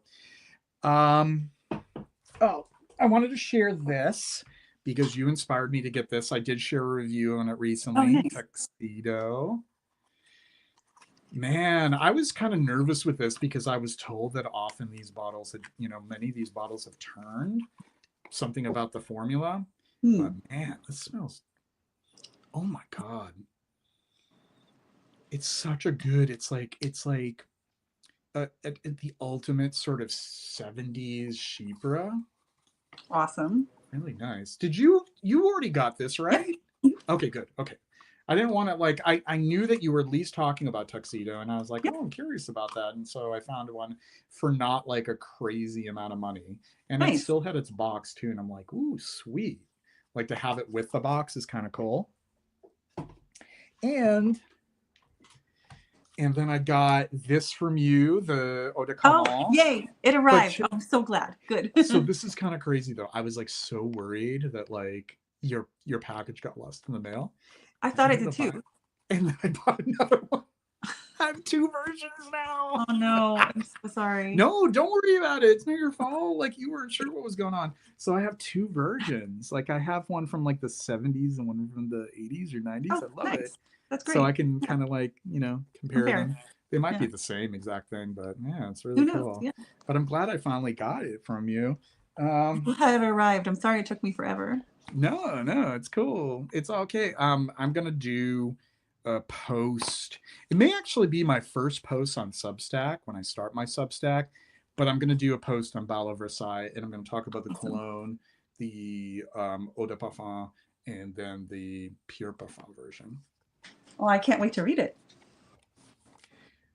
So I'm not doing all the talking because I feel like I've done 80% of the talking. What else do you have to share with us? Let's see. I have, something else that I've really liked this year is, even though it's been very controversial and many people do not like it, I happen to like it, is the new look by Francis Kirkjohn for Dior. Neat. Sorry, I don't know, the lights are not helping me. So yeah, the new look by Francis Kirkjohn for Dior. It's not the floral anymore of the old version. This one is, it's very it has aldehydes, it has frankincense. It's basically like aldehydes and frankincense. And it's really, it's interesting because it's like, it's a very cold fragrance. Like the way that Cristal is like cold, Right. Yeah. Got yeah. that Like it's like a chilly air to it. Yeah. Yeah. And so it feels kind of aloof in that way. And I like cold, aloof fragrances, but it has that incense to it. So it's like spicy, cold, aloof, which is new to me, at least. I like it. It's a little bit like, it makes me think of, the goddess Athena a little bit, or maybe Diana. Just a little kind of cold, aloof, sparkly, like marble will like get back, know. Right. And I like that. And I think many me from afar, do not. Yes. Yeah, because this is like the year of gourmands, right? So this fragrance maybe doesn't fit the popular times, like the zeitgeist, but I really like it. I think we should have more of those. I think there should be a return to that. Yeah. Maybe with a shift to like fashion being more conservative. I know I don't want to get political with this, but like, I'm not making a political statement, but fashion's becoming more conservative and like kind of harkening back to that. Yeah. Maybe we'll have perfumes that kind of, you know, that return to that as well, that have those sort of, you know, Yeah. those styles to it from like that time period. That would Yeah. be kind of cool. Absolutely. No, I wanted to get back to this too. Like, there's some fans of tuxedo. Justin C just mentions a tuxedo that's coming tomorrow. That's really super cool. Supply and Demand mentioned that So they good. love tuxedo. Andy T, yes, in fact, it is the 1979 Ralph Lauren tuxedo, the follow-up fragrance to the original Ralph Mhm. Lauren, which was only the tuxedo was probably only in production, I don't know, into the 80s or something. Wasn't I in production for, I don't know, maybe you could clarify. Did you wait? I was just going to ask, did you get your bottle from Anuj or did you get it from somewhere else? I got it from somewhere else. I didn't Oh, even okay. think to hit up Anuj because, like, He still has some, I think, if anyone oh, needs. very cool, very cool. Yeah, because it's hard to find. He saw the post and he was like, "Wow, that's really intact." That's like, he was Yeah. impressed with whatever I found. Oh, So nice. that's Nice. pretty cool. Thank you so much, Joshua B. I really do appreciate that. It's really cool when people discover the channel in real time, or you know, I don't know, like it would be interesting, Josh, and also Lex, if you're still here. Let me know how did you find me? How did you find my channel? It just would be interesting to find out if these algorithms are working with YouTube and are directing people who are the right kind of audience to my channel. I think that's really awesome. Oris Eris, I'm in no way aloof, but I'd love to pretend to be via my perfumes. Yes, I like to pretend to be really standoffish. I'm like, you know, don't bother me. You know, And have I'm better so things to sorry, do. JJ. I have to run. I can hear my son. I really need to go help him. I apologize, but thank you Okay. so much for having me, Yeah, and of we will do course. this again. I'm sure. And yes, have a wonderful evening, and thank you so much. You're welcome. You're welcome. I'm gonna round things off solo here, Thank but you. Thank you. Hey everyone, you know, let's give a round you. of applause to Rachel. Thank We you love so much. you, We'll and talk we look soon. forward Yeah. to having you back in 3 Thank you. months. Okay, Yes. Okay. Bye. bye. Oh, she's been such a great friend over the past few years. I really do feel grateful to have her as a fragrance friend and as a real friend in life. So that was awesome. That was awesome. I think I'm going to be wrapping this up pretty soon. But we'll chat a little bit more. It's 9:08 p.m. Eastern Standard Time. I was kind of planning on wrapping it up at about 9:20 p.m. Eastern Standard Time. Yeah. Um, very nice. So some other things I guess that I wanted to share. Who is a fan of this? Because I wore this the other day. Arso from Perfumum Roma. I think this is one of my favorite, like conifer slash woody type of scents. Um, it smelled so good in the frigid cold air. Does anybody know about this one, or do they own it or appreciate it? Arso, ARSO from Perfumum Roma. I, I'm still trying to figure out who is the house perfumer for this house. Perfumum Roma. Does anybody know? It's a mystery to me, but they make some excellent stuff. And I finally added a new Les Indemodables to my collection. Finally added as if it was like a commitment of mine. Like, what am I talking about? Finally added, you know, finally got to doing this. It's Rose de Jamal. And this has become a new favorite rose fragrance. And I was going to mention for new trends, I think that rose is going to really start to make a comeback. It may not be the most exciting rose, but I think that rose is going to start to come back in like mainstream fragrance or, you know, pseudo niche fragrance again, like big time. This is a wonderful one though. It has like sort of like this herbaceous mintiness to it, a lot of geranium in it as well. Rose de Jamal. I'll be sharing a review of this soon. And oh yes, yeah, she'll be back. She'll be back in April. So we do this every 3 months. So it's a quarterly live stream. So she'll be back in April, and we'll be there for it. Do you still talk to Marge? Does she still have that ass in charge? Fragrance enthusiast, we still chat. Yeah, yeah. I mean, I don't know how often she's doing live streams. I haven't seen one recent. I think she was doing things with Eugene. Don't take that the wrong way.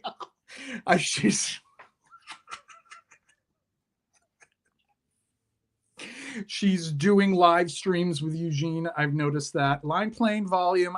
I'm on the fence about Arso still, at least if it's more than like.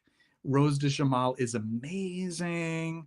Nathaniel Moody, hi, good to see you. Been sampling Oriental Valor the past couple days, and it's so good. It is. I love that, the coniferous accords with the myrrh, and it's a great myrrh fragrance. I mean, there's a lot of fragrances that have been released in the past few years that have myrrh in the name, and it's like, where's the myrrh? Like in the Wendy's campaign in the 80s, where's the beef? Where's the myrrh? I don't smell it. Oriental Velour from Les Indémodables, that has a lot of myrrh in it. Fernando Soto, I like Arso, but don't own a full bottle, only decant. It is kind of an expensive house. Nice seeing you, Rose. Nice seeing you, Rose. So there's, maybe I'm not following that comment. I don't know. Maybe I don't have the context, but it's nice to see you, Rose. So do you mean nice to see Rose de Jamal? Supply and demand. I wore to a wedding and everyone was asking what I was wearing. And you're talking about the Rose de Jamal. I'm not surprised. It is charismatic. I will agree that is something that would get the attention of people. Pat Lester, rose with a hint of mint, beautiful, but it's not minty. It has just this little thin, wafer thin layer of mint covering it. It kind of reminds me of it's only wafer thin.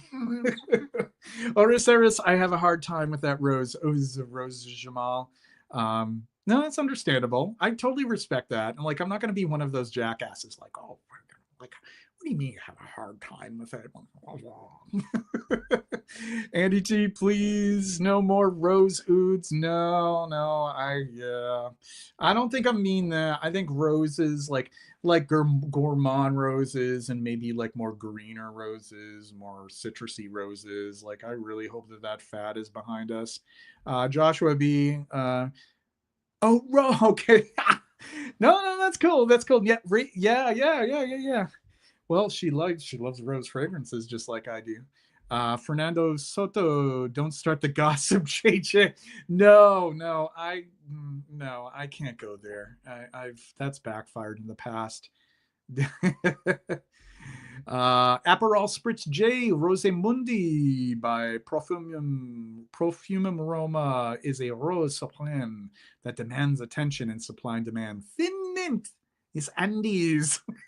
Andes thin mints. Oh, thin mints, I think of like Girl Scout cookies. 30 people tuned in. That's wonderful. We're already 2 hours and 13 minutes into the live stream. Rachel had to let us go.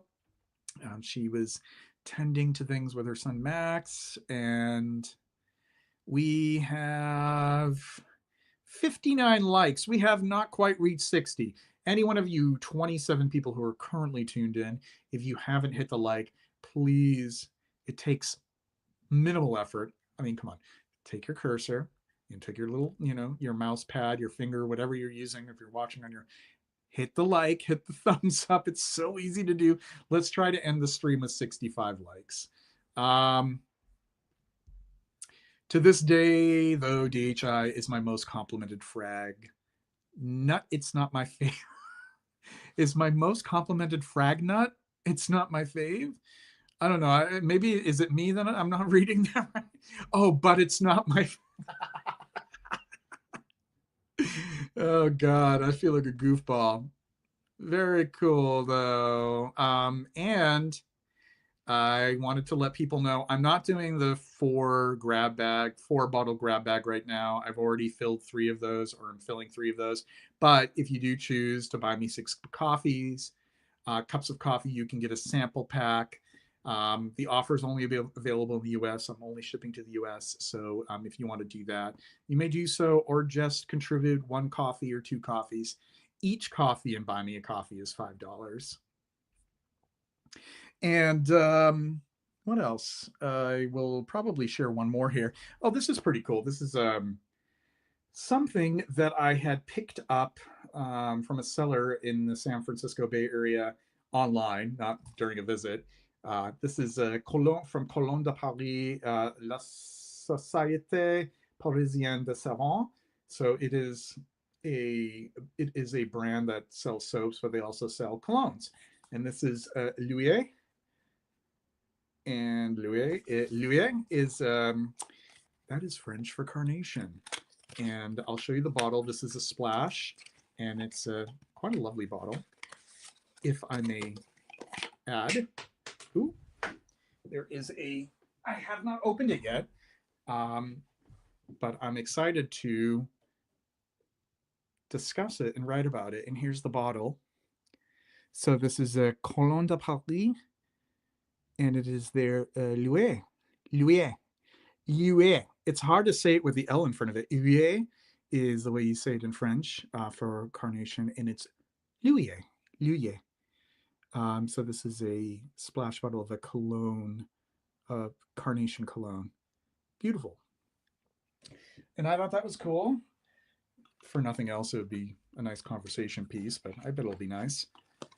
So in the not so distant future, I'll be sharing my thoughts on that. So that's one of my newer purchases. Yeah, fun stuff. And then there's like a little cork stopper for when you actually open the seal up.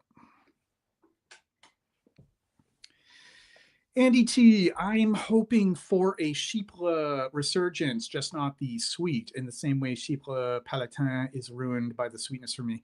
I am one of those who, I'm not entirely impressed with Chypre Palatin, and I do really appreciate a lot of Bertrand Ducheffort's work, but Chypre Palatin seems to be a little too transparent, translucent maybe, and sweet. And it doesn't really, it just seems to sort of like fall out in the base. There's something lacking in it.